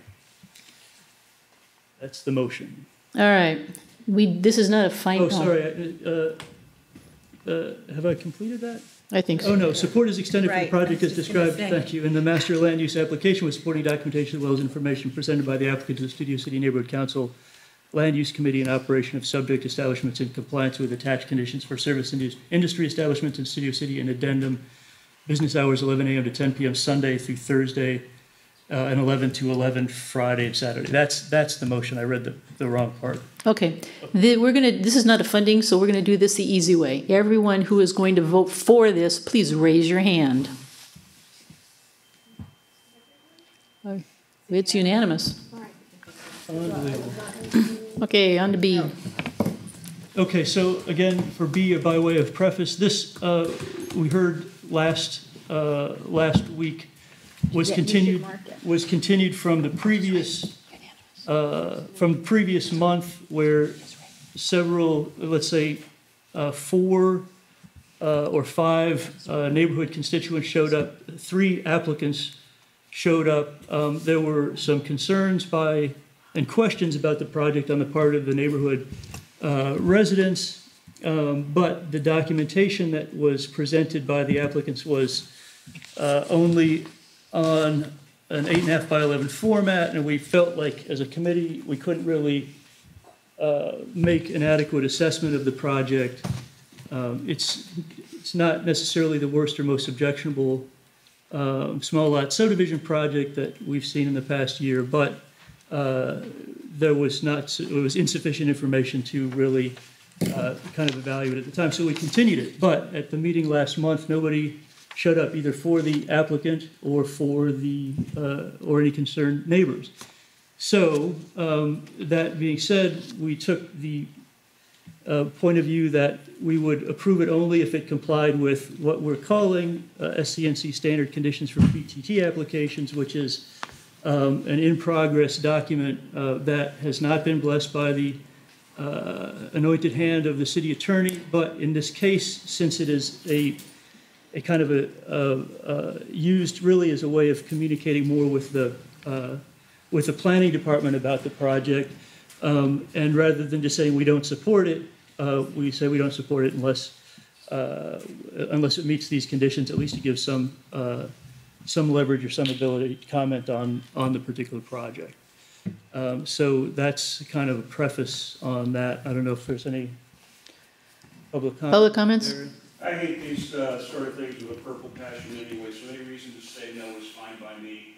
And if they don't care enough to give you a legible document so you can see what the hell they're doing, my first question is, what are they trying to hide from you? I totally support this committee's point of view on this, that they need to get documents you can actually see what's going on, full-fledged architectural drawings and not just some post-stamp. So I'm in favor of this motion. Barry? I agree with what Richard just said, and I'm glad to see you not supporting this. I hope it will indirectly or directly send a message to the planning department that these small lot subdivisions do not belong next to single-family homes ever, and they should only be allowed where they are already adjoining R3 or other multifamily housing. And I think the city needs to go back to the drawing board regarding this. And if they don't, we're going to be overrun with every single family home that's next to multifamily zoning is going to get one of these, and it just destroys neighborhood character. Thank you. Board, questions? I mean, these cannot be built on R1 lots. R3. That's correct. Yeah, so I mean, RD1. I said adjacent to R1s. Yeah, it's just, but you're misleading and watering down and almost making me vote in favor of it. No, we're not having a dialogue. Please, everybody, calm. Yeah, okay, Richard? You'll note that it says does not support. He does not say oppose, does not say support. Is pushed over to this council as a whole to decide which way they want to go. In other words, it's forwarded without recommendation. Okay. All righty. Okay, we're going to vote. Everybody in favor? Well, should I mean, do we have a motion? I guess that's the question. The language is the board does not support the project unless it complies with the standard BTT applications, which have also been forwarded in background documentation. That's plain English. So yeah, we are not supporting if that's the way we vote. Right. Okay. But my comment, and I guess to kind of go to what you said, I just think we should stop with we do not support the project. I don't think we should give them the little out on the other. That would just be my thought process on it. And part of the reason that I did that was because of the lesson that you taught me in the first To time that we did one of these. Get your thoughts in. To have something to comment to the planning department, but it's really, that's, as Richard pointed out, that we're kind of kicking it up the chain to see what we want to do. So I'm perfectly happy with that. If we don't support the project, I mean, especially that's since where the I was on this one, because the applicant did not respect the committee, really. Well, I think yeah, we should just not support it, period. I'm fine with that friendly amendment, and I would simply, I guess, refer to the board does not support the project. Period. The project VTT 74709 SL. There you go. That we have the tie to the application. Yes.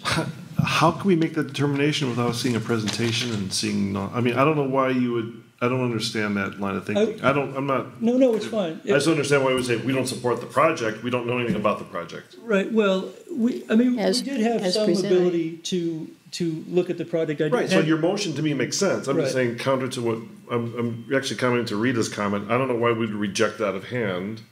It's not an out. We're just trying to follow the due process. No, the reason I made my comment is because I don't want to just kick it up the chain and say, we're just not making a decision here. You guys make the decision. I think we're saying, no, you didn't respect the process. You didn't send us documents that were sufficient to review appropriately. It's not respectful of the committee when they've given them 2 months of attempts to come, 2 opportunities to come to 2 different land use meetings, and they still didn't do that. Then I just say, you disrespect the committee, you don't get my vote, period. Well, they did. They showed up at the first one, but they were noticed of the second one, they were noticed of this meeting. But I will say, just for general information, that with these land subdivision projects, whether it's a small lot subdivision or even a condominium project, they're subject to the requirements of the California MAP Act, basically, which the reality is it severely limits the ability to comment on, for either the planning department or us as an advisory to the planning department, really limits the possibility of commenting on the building itself rather than just the slicing and dicing of the land. So in some ways, our approval or support or lack of support is largely moot. And what we've been trying to do when these projects come up, when there are people in attendance who are concerned, community members who are concerned, is give them an idea of what their power and authority is, which is largely to go to the planning meetings and to respond, to participate in that process and to possibly appeal the decision if they don't like the decision. Just throwing sand in the works of the developer that maybe incentivizes the developer to kind of give a little bit and to work with the community.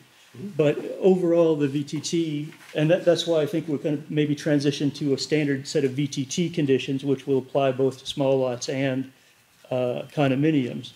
But it's our authority, strictly speaking, limited anyway, is even more limited in the case of these particular projects.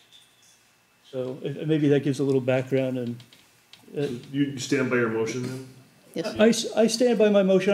I'm fine either way, and that's really, as Richard did point out, the strategy was to kind of kick it up and see how the board feels about it, and that's, have this discussion. So, Claire, is this 8B or 9A? this is B. This is B. I don't have a B form. Now make that a B form.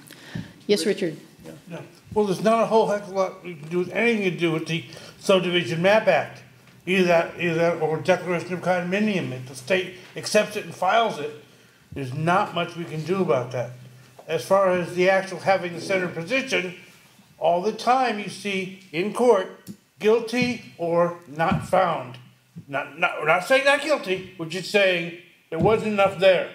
In this case, there's not enough there for us to say yes. But we're not saying no, we're just saying there's not enough there. They didn't carry their burden of proof. Burden of proof is an important concept to bring up. Yes. Yes. So what Eric. I'm comfortable with the friend with the. Do you have anything? Yeah, I have a quick comment. All right. Let's hear it. My comment is, first of all, I think that it's unacceptable if an applicant doesn't provide the information on which any land use committee or committee can make a determination. But I think that we should try to approach this not as a seeking respect component, but as, we should do it without prejudice, that it just didn't cut it. because they didn't have the material, and we can, if they want to reapply, if they're entitled to it, they could get that. I don't quite like the idea of, I think people should comply, but that's my feeling. And also, does anybody live near, like within 500 feet of this area? Because I don't really know, I can't quite picture it. Does anybody on the board live nearby? Lemp? No.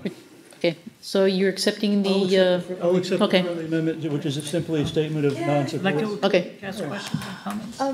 So they did show up for the first meeting. The first meeting they did So show. why did they have to come back for a second and a third meeting that they didn't come? Because they didn't bring any supplemental documentation to the package that was transmitted to us from the planning department.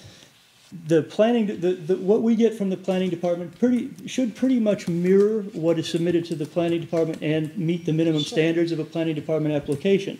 So when we get drawings that are on 8.5 by 11 format that are reduced from 24 by 36 inch sheets, they become less than legible.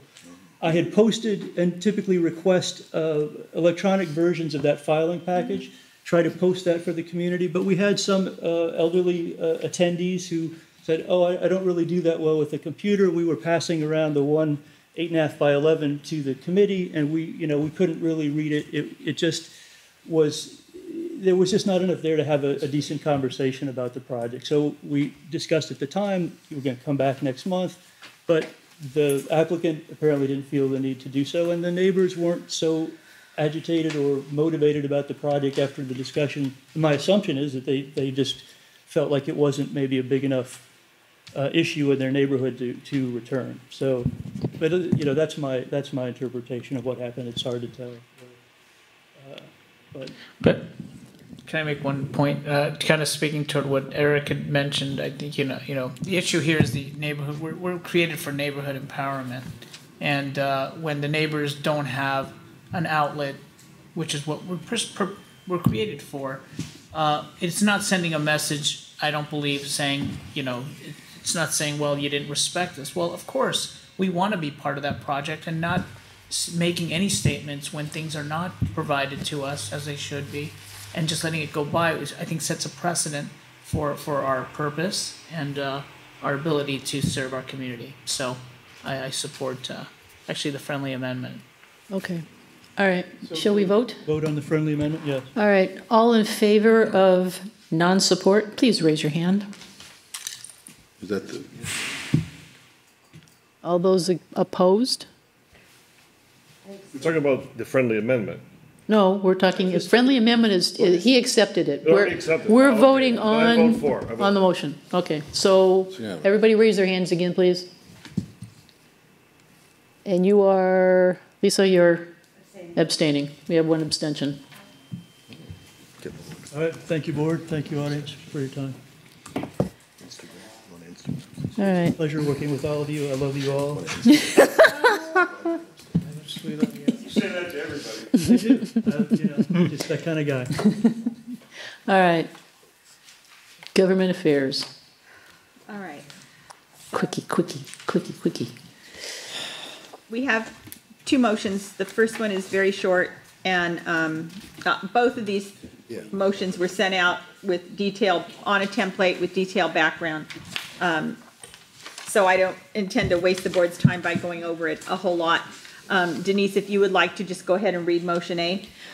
The Board of the Studio City Neighborhood Council approves the submission of the attached comments regarding the draft Oh, of I'm the... sorry. I meant to read motion B. Oh, okay, B B. is the easy one. Okay, B is the easy one. Right. The Board of the Studio City Neighborhood Council requests that in the interest of ensuring that local constituencies represented by Los Angeles Neighborhood Councils are heard, the Studio City Neighborhood Council requests that seating be reserved at city department hearings, commission meetings, Los Angeles City Council meetings, and the City Council, whatever. Los Angeles City Council committee meetings. Committee meetings and council meetings, right. okay. For members of the neighborhood councils who have submitted community impact statements on items before the body. And the next paragraph is also part of the motion. We further request? Oh, I don't have that. The Studio City Neighborhood Council further requests that City council introduce a motion to amend the administrative Right. code section 22.819 to reflect this policy. Okay, It's on the agenda okay, properly. I don't have it, okay. Okay, so, that's the motion, and if there are questions, I'll address them. If not, we can vote. Questions? Yeah, I got a question for you, Rita. Does this mean that if the arc is full and neighborhood council member shows up late, you can't get in at all? That's what has happened, and that's what generated this. Two presidents from neighborhood councils were not allowed to enter and not allowed to speak on their CIS because the room was already full. And we're just saying that what you have to do, they may have to stand out until there's room, but they should be allowed to come in, give their presentation, and go back out. Okay, because I'm against the idea of an imperial, we have a reserved seat because we're neighborhood council, nobody even knows if they're coming or not. No. But if it just means if somebody shows up and says, hey, we got a CIS, let me in, then I'm in favor of it. Right, just to speak and go back to the other seating area. And now that it's clear, I totally support this motion. Okay. Barry? Questions?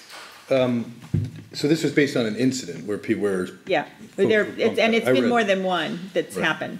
So, okay, and this is asking that it shouldn't happen again. Yeah. That if somebody from a neighborhood council, but what happens if a member of the public shows up and doesn't have a CIS and they can't get in to give a comment? I mean, this motion doesn't address that, I guess, huh? Correct.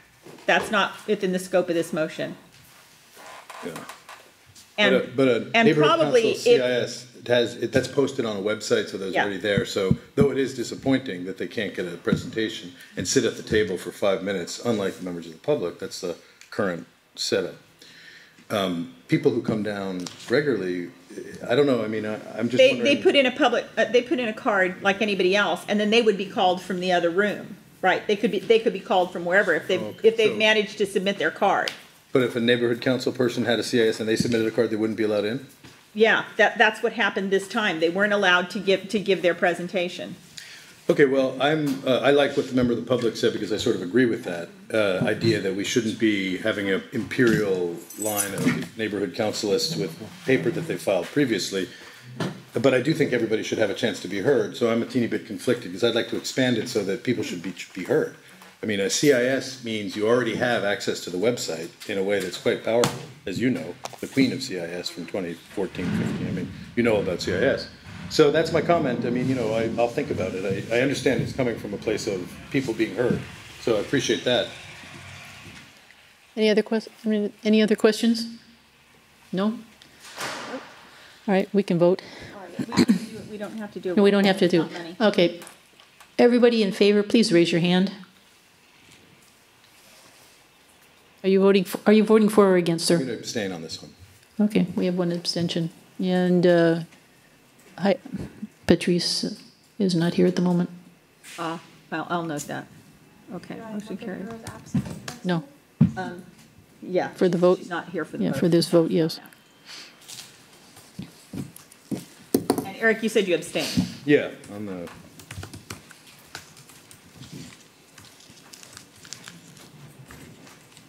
Patrice will be right back. They told her to move her Range Rover to the wrong place and she has to move it again. Right, I'm sorry, but we voted, so it's okay. We had enough votes, Okay. everybody. Now- All right, so motion A, Denise, do you want to read motion A? Okay.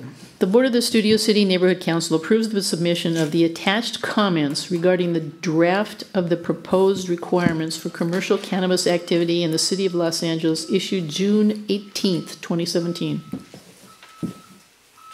All right, so attached, I mean, I provided an attachment that has all of the comments with respect to the cannabis regulations, and I sent you in your package of information on this matter the link to the 60-page documents of regulations. Right, I've attended meetings now for over a year on the working group, et cetera, and then the Government Affairs Committee had a 2-hour meeting where we went meticulously through the document and over all of the various provisions and discussed all of the comments. And this is the result of our work. So I don't know how many of you had an interest in reading the minutia, but it was all sent to you.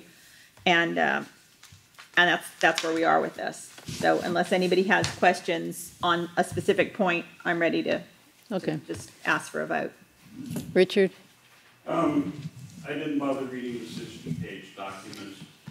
I'm familiar with some of the members of I'm actually familiar with everybody on the Government Affairs Committee, some more than others.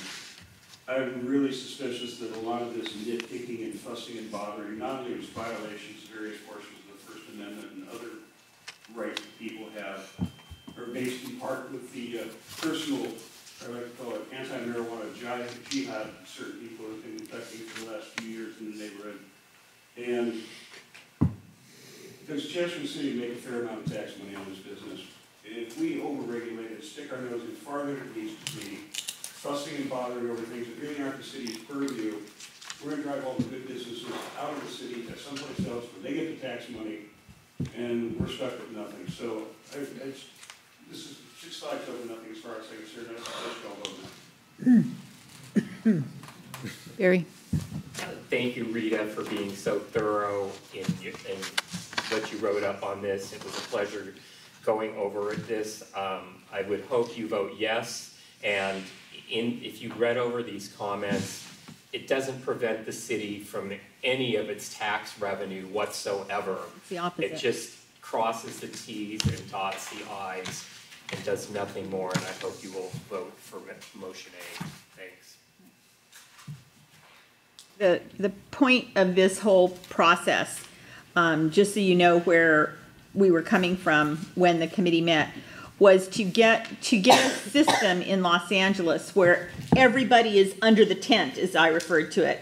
Everyone who is out there operating either in illegal distribution, illegal grow, and illegal retail operation, that there be an opportunity for all those people to come in and get under the tent, under these regulations. And that was the intent of the working group, is to support the marijuana and the cannabis industry, all of the various phases of the cannabis industry, including testing and distribution in the city of Los Angeles, so that we can get the benefit of those tax revenues, and how we would do it, and to have a system. Right, presently these industries, these businesses can't even have a bank account because of the problems that would create for the regular bank. So one of the things we're saying in here is that we need to have some sort of a financial institution that allows these people to be legitimate, so that they have a manner to process their transactions and have a manner to get these to get the taxation to roll from it. So that's what's happening. That's what this says. No. I think they're called offshore accounts. Yeah. No, this is for the city to do it, so that the city has a way to make it happen. Did Al Capone? Trace the money. Yeah. You trace the money. They yeah, that's how they got Al Capone. Okay. Okay. So, comments? Yeah, I have a quick comment. Maybe the small business sole proprietorship LLC seminar coming up, they could address what the appropriate way for marijuana, business people to go might be to be clean. And I also am concerned. Item general number 13. It says that you'd like to have a prohibit off-site signs, like a bench, somebody buying a bench sign for their marijuana shop down the street. I do think that that's a First Amendment problem, just being honest. I mean, if you want to make that recommendation, your group or the GAC could make it. I don't support that kind of thing, to be honest. I do think regulation is appropriate and taxation is expected, but I would point out that today in the news in California, there are people who are actually concerned in the state that when we make the migration to legal marijuana, they're concerned that the recreational inflow is going to possibly hurt the supply for people who use it, because as we remember, this is a drug and it's used for people benefit by using it for their illnesses, and so there's concern about maybe augmenting the supply, which I'm sure will make the folks who he described as the jihad against marijuana upset. But it's here, it's coming, and we have to be prepared and organized, and it should be kept away from the schools. So good work on that part, and thanks for your diligent effort. But really, thanks to Andrew Westall. Yes. Who nobody has worked harder than Herb Wesson's guy in the marijuana fields. This man has been in testing, distribution, everything. This man is tireless beyond belief. So I support his work both in this and also in handing out liquor licenses. Any more questions or comments? All right. Everyone who is in favor of this motion, please raise your hand.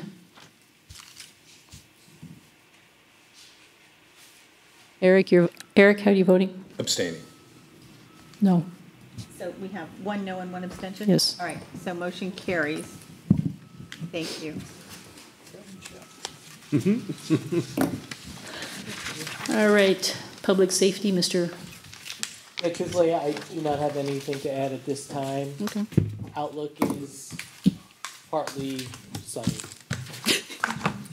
I'm glad to hear that. You got your neat swag for your meeting coming up.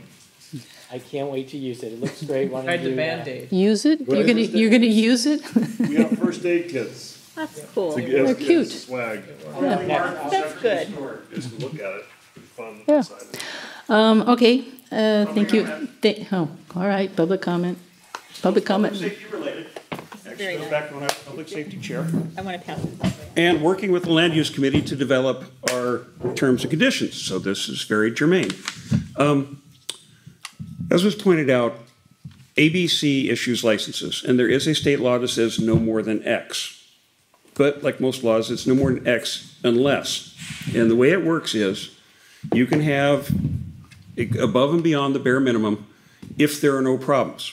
ABC tracks problems, LAPD tracks problems. LAPD, as Craig will agree, tracks what, crime stat, ComStat, whatever. They reports. They run these things at least once a day, sometimes more often. Yes. And if we ever had a problem with one or more places having too many overserved DUIs coming out of there, whatever, LAPD all over it. And the same with ABC. That's how we know we don't have a liquor problem in Studio City. Because, as Denise pointed out, these are not bars, except for a couple of them. There, you go in, you have a meal, you have a drink or two, you have your glass of wine, and you go on about your business. That's how we know Studio City isn't a problem, and that's why I've always supported these liquor licenses, because they're at food establishments. We don't want nightclubs, we don't want people open until 2 a.m., but given the rents in this neighborhood, it's really hard to see how anybody's restaurant business would stay in business without the additional revenue you make from serving beer, wine, or mixed drinks. So that's why until we have a problem, you won't see me doing anything other than supporting one of these motions. And that's how you know Studio City doesn't have an issue with it. Barry Johnson. Barry, you have one? Okay. All right, moving along, Barry Johnson is going to do transportation.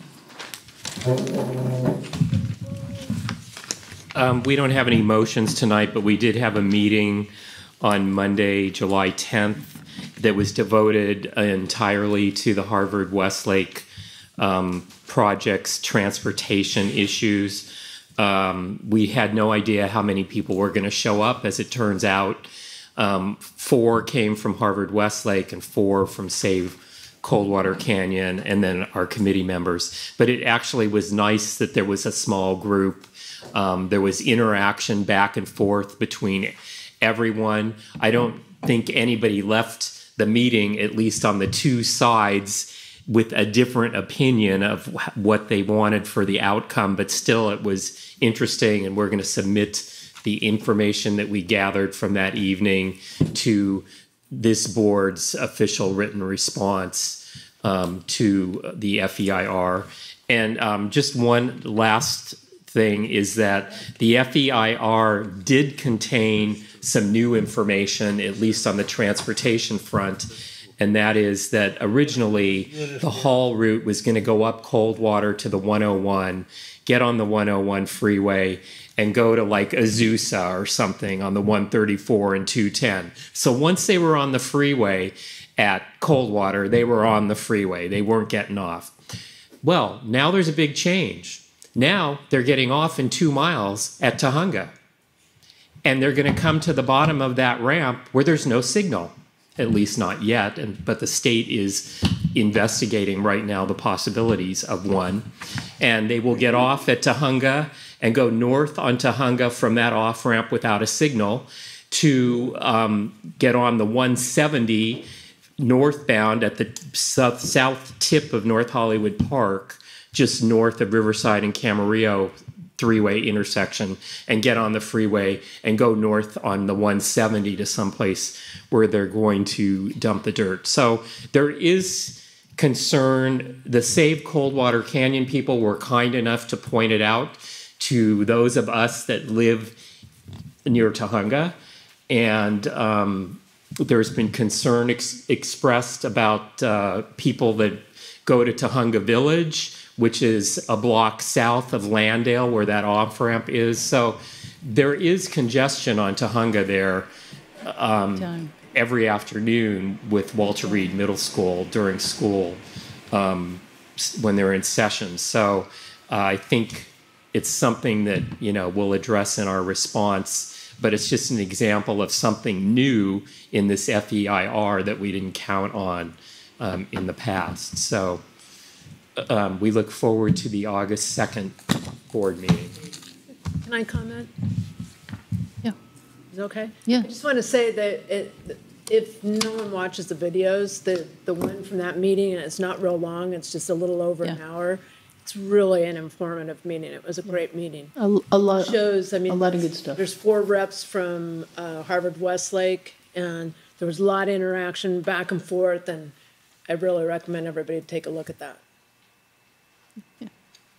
Yeah, I agree. I thought that that was a great meeting because you could listen to the people and they were allowed to challenge one another. And I felt that the public would benefit from viewing it because you see 2 sides of the story. So kudos to you, Barry, for doing the meeting that way. But I still believe that given the subject matter, the outreach piece could be, it's not necessarily your purview, but I just wish that when something that's so important to everybody and they all care about the transportation, the 4 people from Harvard Westlake knew and 4 people who are close knew to the project against it. But, you know, what happened? I mean, how did they not know? Do we, I mean, maybe that's a scratch our heads, no disrespect to the great new outreach chair, obviously. But I'm puzzled by that. I don't understand it. The agenda did go out, you know, I'm sure, on our usual channels. Well, we may need to evaluate what channels or how we are doing it. We have all these great ideas about Facebook. Maybe we should be pumping our agendas out there a little bit rather than just, you know, the various other things that we are constantly pumping in a good way. So thank you. Peter? Barry, I know there was the CFO and the land use attorney. Who were the other 2 gentlemen from Harvard Westlake? Sunken is a lobbyist. Howard Sunken. Yeah, I've got, they signed in, I don't remember, but they were, you know, definitely the 4 that were there in suits sitting together. Obviously. Yeah. Wheeler is the school guy, VP, right? Yeah. And then Edgar Kaladian. And then we're just missing 1? Because Howard Sunken came in a little late. And actually, I was just going to mention on the agenda, it did say, and this may have discouraged people from coming, but actually that was good in a way for what we got out of it. And that was, it said it was going to be limited to transportation, solely transportation issues, which a lot of the people that are passionate about this aren't. The open space is bigger. Right, it's more of an issue than the little intricate transportation. So I think it worked out for the best. Yeah. Rita? Do we know why they made that change from the draft EIR to the final EIR to take them off instead of letting them go from Coldwater onto the freeway and go away? Why did they bring them out into Tahunga? Because the dump site is now different. Now, I don't know if that was a choice that the school made. We can ask. Maybe there's a dump out in Santa Clarita that's cheaper to dump than Azusa. So if they did it for that reason, so that's maybe bad. But if the dump site doesn't exist in Azusa anymore and they had to go to Santa Clarita, then the school didn't have a choice. So we will find out. Okay, is that one of the questions that you've asked, why this was changed? Because I think that is a question that we should ask, is why did they change this? What's the point? Thank you. Richard? Yeah, just requesting the committee to come up with a separate independent station, statement basically as to, do they approve, do they not approve, with reservation, not reservation, the actual haul routes. Just that part of the project, that little part of the project, can that be separately addressed and have an opinion based on that? Thank you. Andrew? Yes, it's comments more about the Transportation Committee, and I would like not to be interrupted, and it's not a dialogue. Last month, we had a lengthy discussion on 2 items that was brought forward by Mr. Johnson, and one did not pass.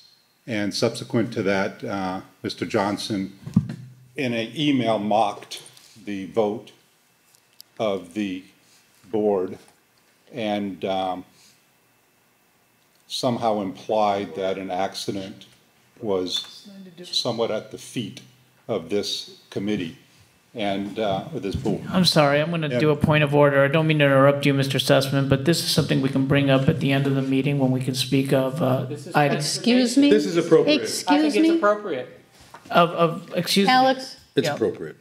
Thank you. give it up. Go ahead. Andy. Of Barry Johnson's behavior? Alex, you're not president. I don't. That's Well, not a question, it's excuse me. you all opinion, but I witnessed an accident there the next morning, period. okay. That's fact. Hey, Let's open it up for discussion. excuse me. No, let's not open it up for discussion. You think the gentleman asked not to be interrupted, and we interrupted him. Why? We didn't have to interrupt him. Because it, No, No, we didn't. what no. are you speaking to? Hey, It was outreach. It's transportation. No, It was the way he handled it. Alex, give it up, Alex. Alex, Point of order, shut up. please. If you have No, something, you, Hey, no, you're Alex. interrupting me. I'm not interrupting. Yes, you are. I'm giving a point of order. Alex, Yes, don't interrupt me. You're Alex. the president. Be quiet, please. It's out of- Can I finish? Please. So we had a lengthy debate and we voted. The motion was not passed. And then Mr. Johnson, in an email, listed everyone who did not vote in his favor and mocked them and listed an accident that happened and sort of implied that it was at the feet of this board and saying that it made no difference what the board voted on because this other municipality or organization was supporting it. So it was a nah. And, you know, I don't think that's the best way to get support. Or if he really believes that that's the way to go, then we don't need to support these motions that he brings up each and every month. I understand he works hard. And then in addition, Mr. Johnson used his name and his title as a transportation committee to write to the city and numerous agencies and individuals as a chair for a personal vendetta against a neighbor that has nothing to do with transportation, was never brought to this board, was never discussed, and he's representing himself as a chair. And I believe he should either resign from chair of the Transportation Committee or be reprimanded or censored. This is totally inappropriate, unprofessional, unethical, and ineffective. Thank you. It was taken care of. It was taken care of. And it was addressed to one person. It was, let's not go back there. Just his general report. I'm not going to get involved. Thank you. My guess as to why the hauling route was changed, based on common sense and experience in logistics, is you put a big dump truck with the 2 Chicaderas on it and send it out to Azusa on the 170, 134, 210 to Azusa in the middle of the business day. It will be back maybe the same day, unless it leaves first thing in the morning, because traffic out to 210 is bad all day long and only gets worse, both directions.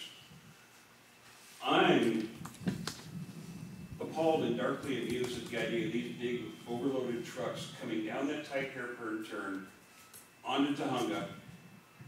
It's going to be closed regularly because the truck's going to flip or jackknife on it, or somebody's going to get crushed at the bottom because they stopped and the truck didn't realize there was a stop sign there, or somebody's little cube car, or their smart car is going to be a smart beer can when the truck gets done with it.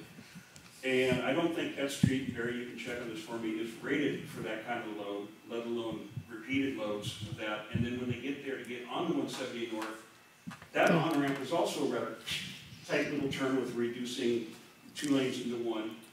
And once again, you're gonna have all sorts of beer cans there on the side of the road, and I don't mean the survey center. So this really needs to be looked at. I think I understand why it was done, and the potential negative effects of it are just above and beyond belief, and it should be a no-go. You know, I don't know what drugs they were taking when they came up with this idea, but I'm not sure they'd be legal even if they'd be marijuana laws.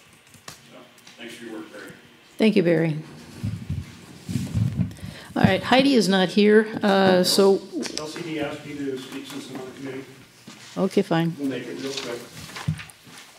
She wanted to know if she needed to stay. I figured I was already being punished, she might as well get away. We didn't have a meeting this month. We're going to continue having meetings. Be working with Heidi. I'm going to see what I can do to make sure we do another Green Living Fair next year, applying some of the things we've learned this year from our very successful events, and our Green Living Fair was pretty good this year too. And she also asked me to remind the board that the 4 motions you guys voted in favor of last month really need to be moved forward. I think the president, whoever has all the contact information, I sent an email today, but I didn't read through the whole thing because it was a horrible day. I lost my internet for 2 hours while they upgraded it, so I'm still going through withdrawals.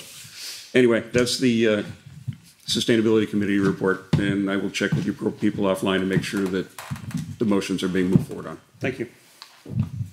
Mr. Niederberg. Okay, we have a coastal affairs report as normal. We've already started putting together the parts and pieces and logistics for the Luminaria. I hope everybody will be involved. It's really fun. 6 years in a row. I think we do a really good job. So trying to get ready for that idea. First Sunday in December has been reserved for us. And right now we're dealing to make sure there's no charge for parking on the MTA lot. This will be new this year. We haven't fought this battle yet. Also, I'm trying to see if we can get the city to waive its portion of the money we paid to Luminaria, and that has not happened yet. We're still working it through with our president. The other thing, the next thing, okay, we have on September 23rd at the library, we have the Central Motion Picture District and the formation of Studio City, which is one of our lecture demonstrations with plenty of graphics at the library, conducted by Mary Mallory. We're not asking for money for it because whatever publicity we get is really great. Basically, the food normally is provided by Friends of the Library because they like it, and I guess they like us too. I don't know. And what time? September 23rd, and I don't have an exact time. It's up to the library, and they're welcome to take that responsibility.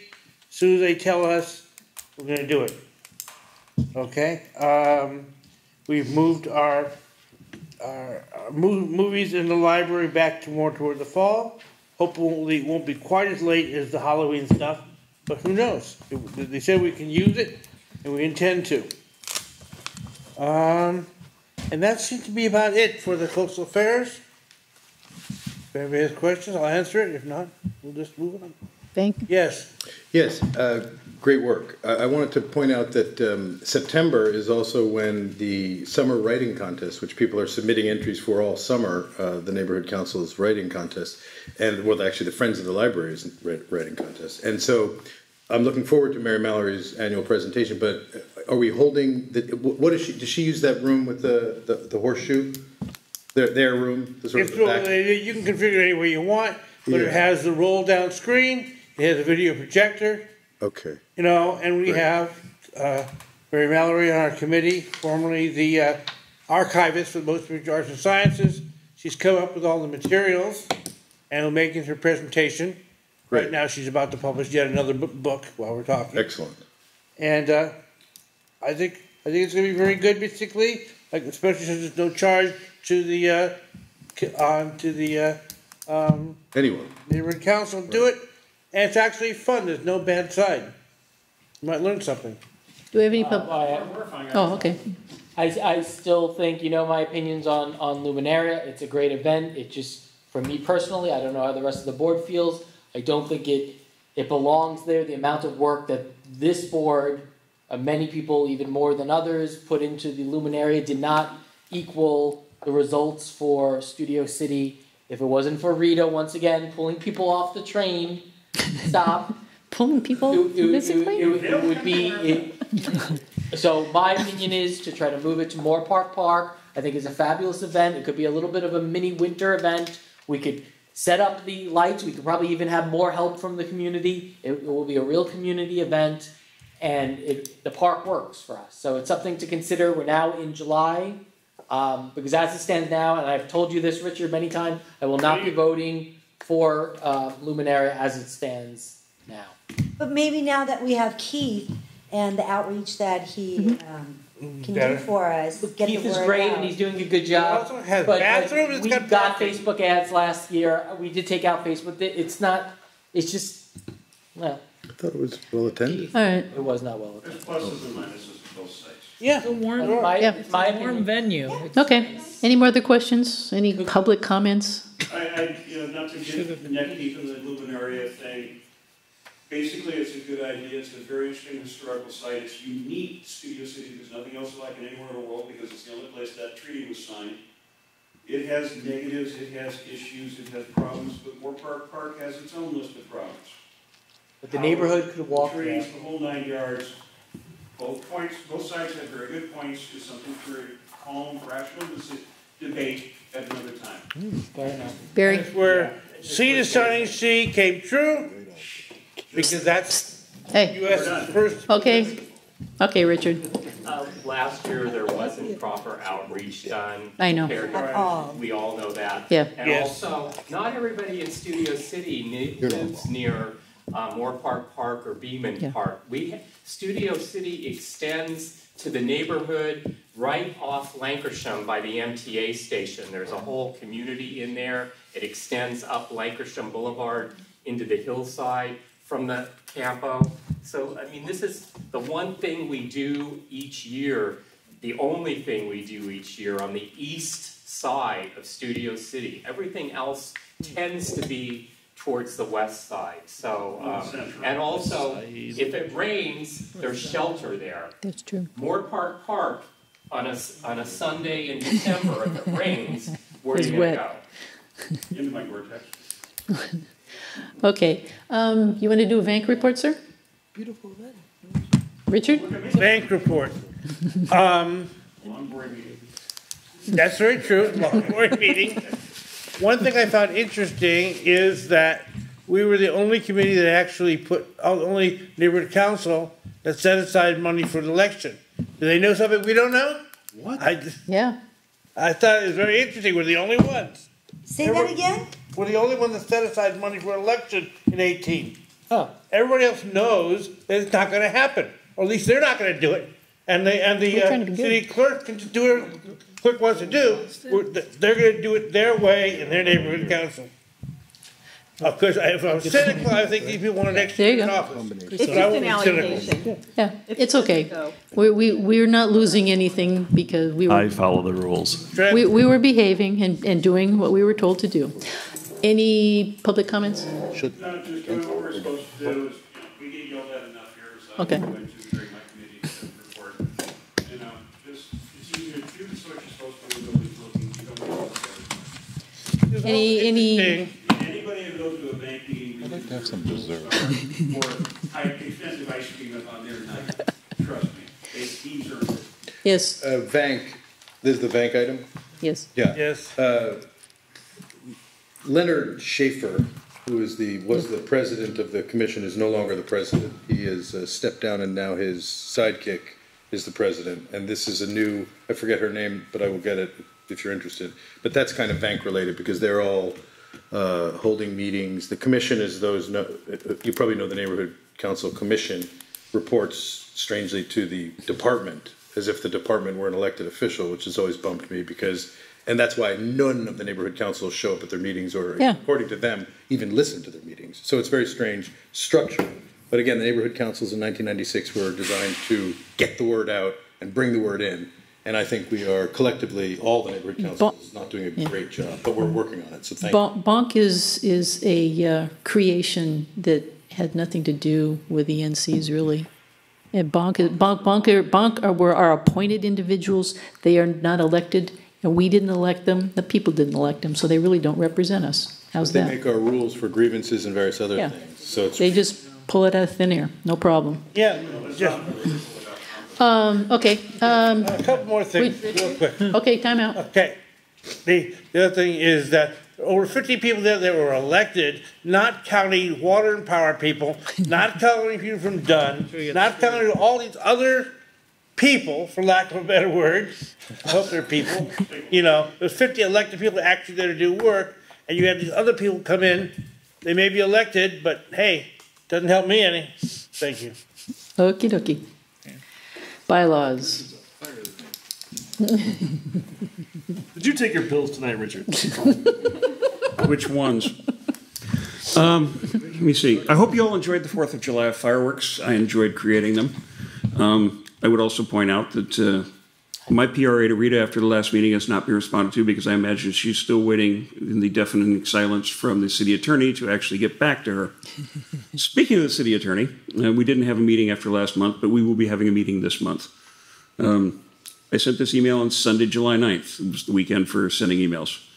And this is to the city attorney because they don't respond to chairs, et cetera, directly, usually, but only to the president. Madam President, as chair of the SCNC Bylaws Committee, please forward the following request for legal guidance to the city attorney's office. 1, regarding the motion we brought forth last month, we would like that office to identify the specific verbiage contained in it that are portions that might expose the board to possible legal action, given that no individual is named anywhere in it.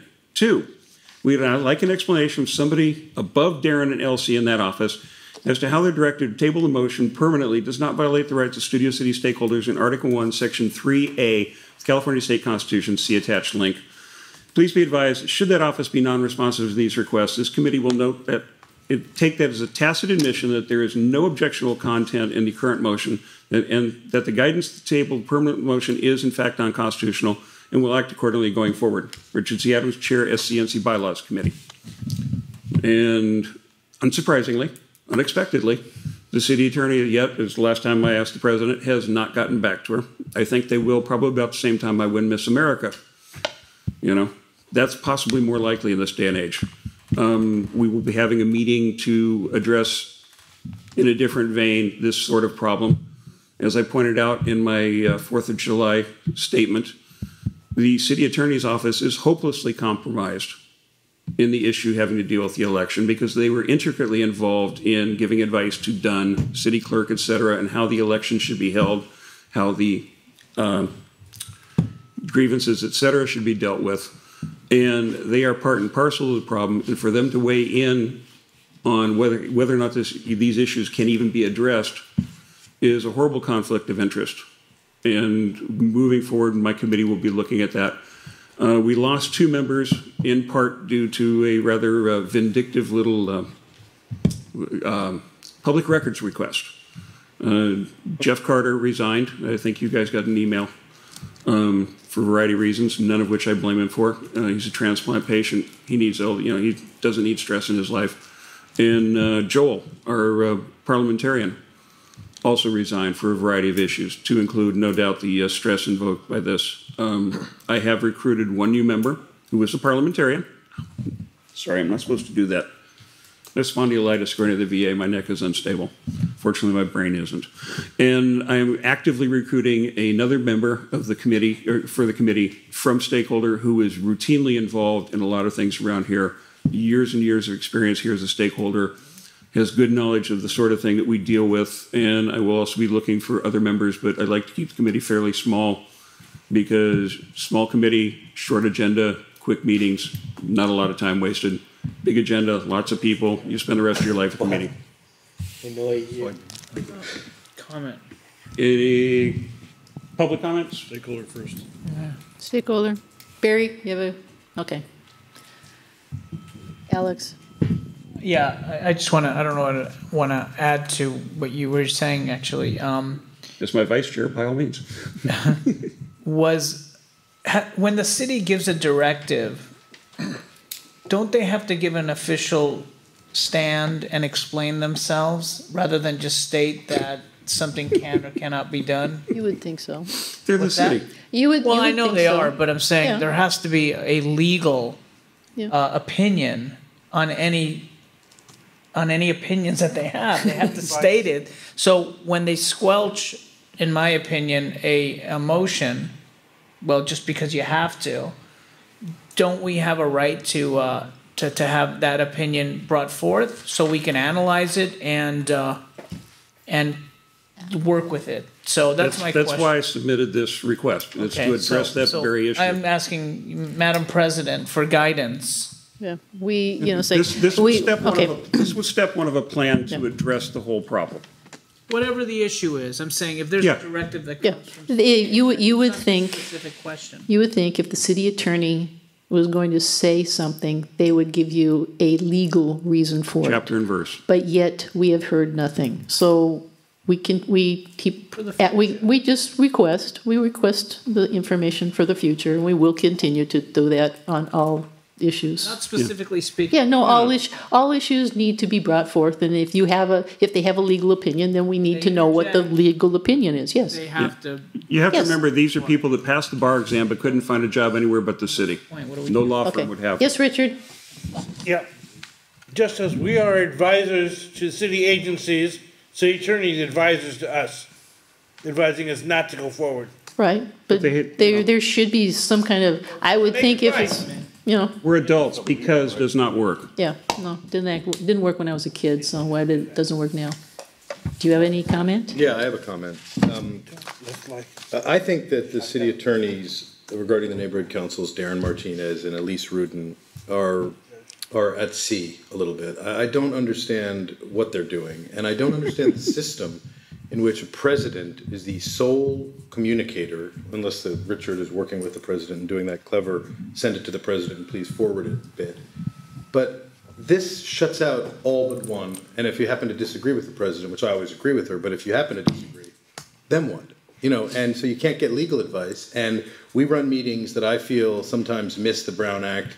I feel that we could learn, all of us together, how to do these meetings better so they're effective and flow well, but none of that happens. The city attorney never shows up.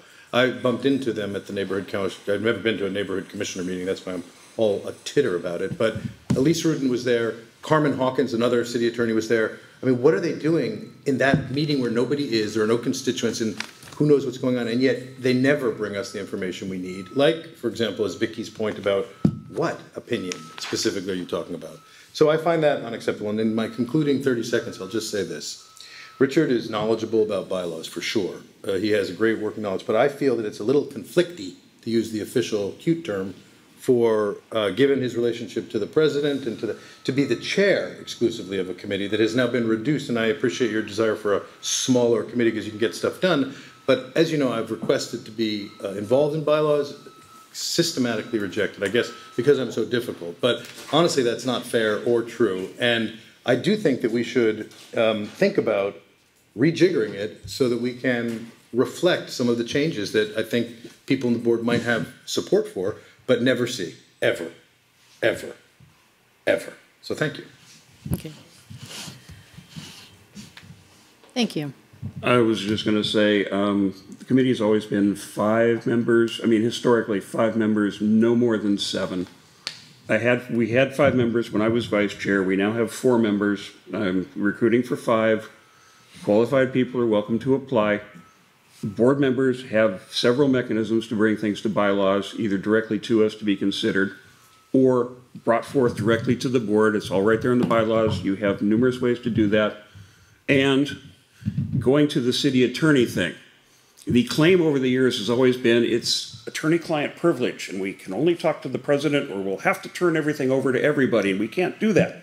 Except, of course, when they send everybody on the board an email, but then that's different.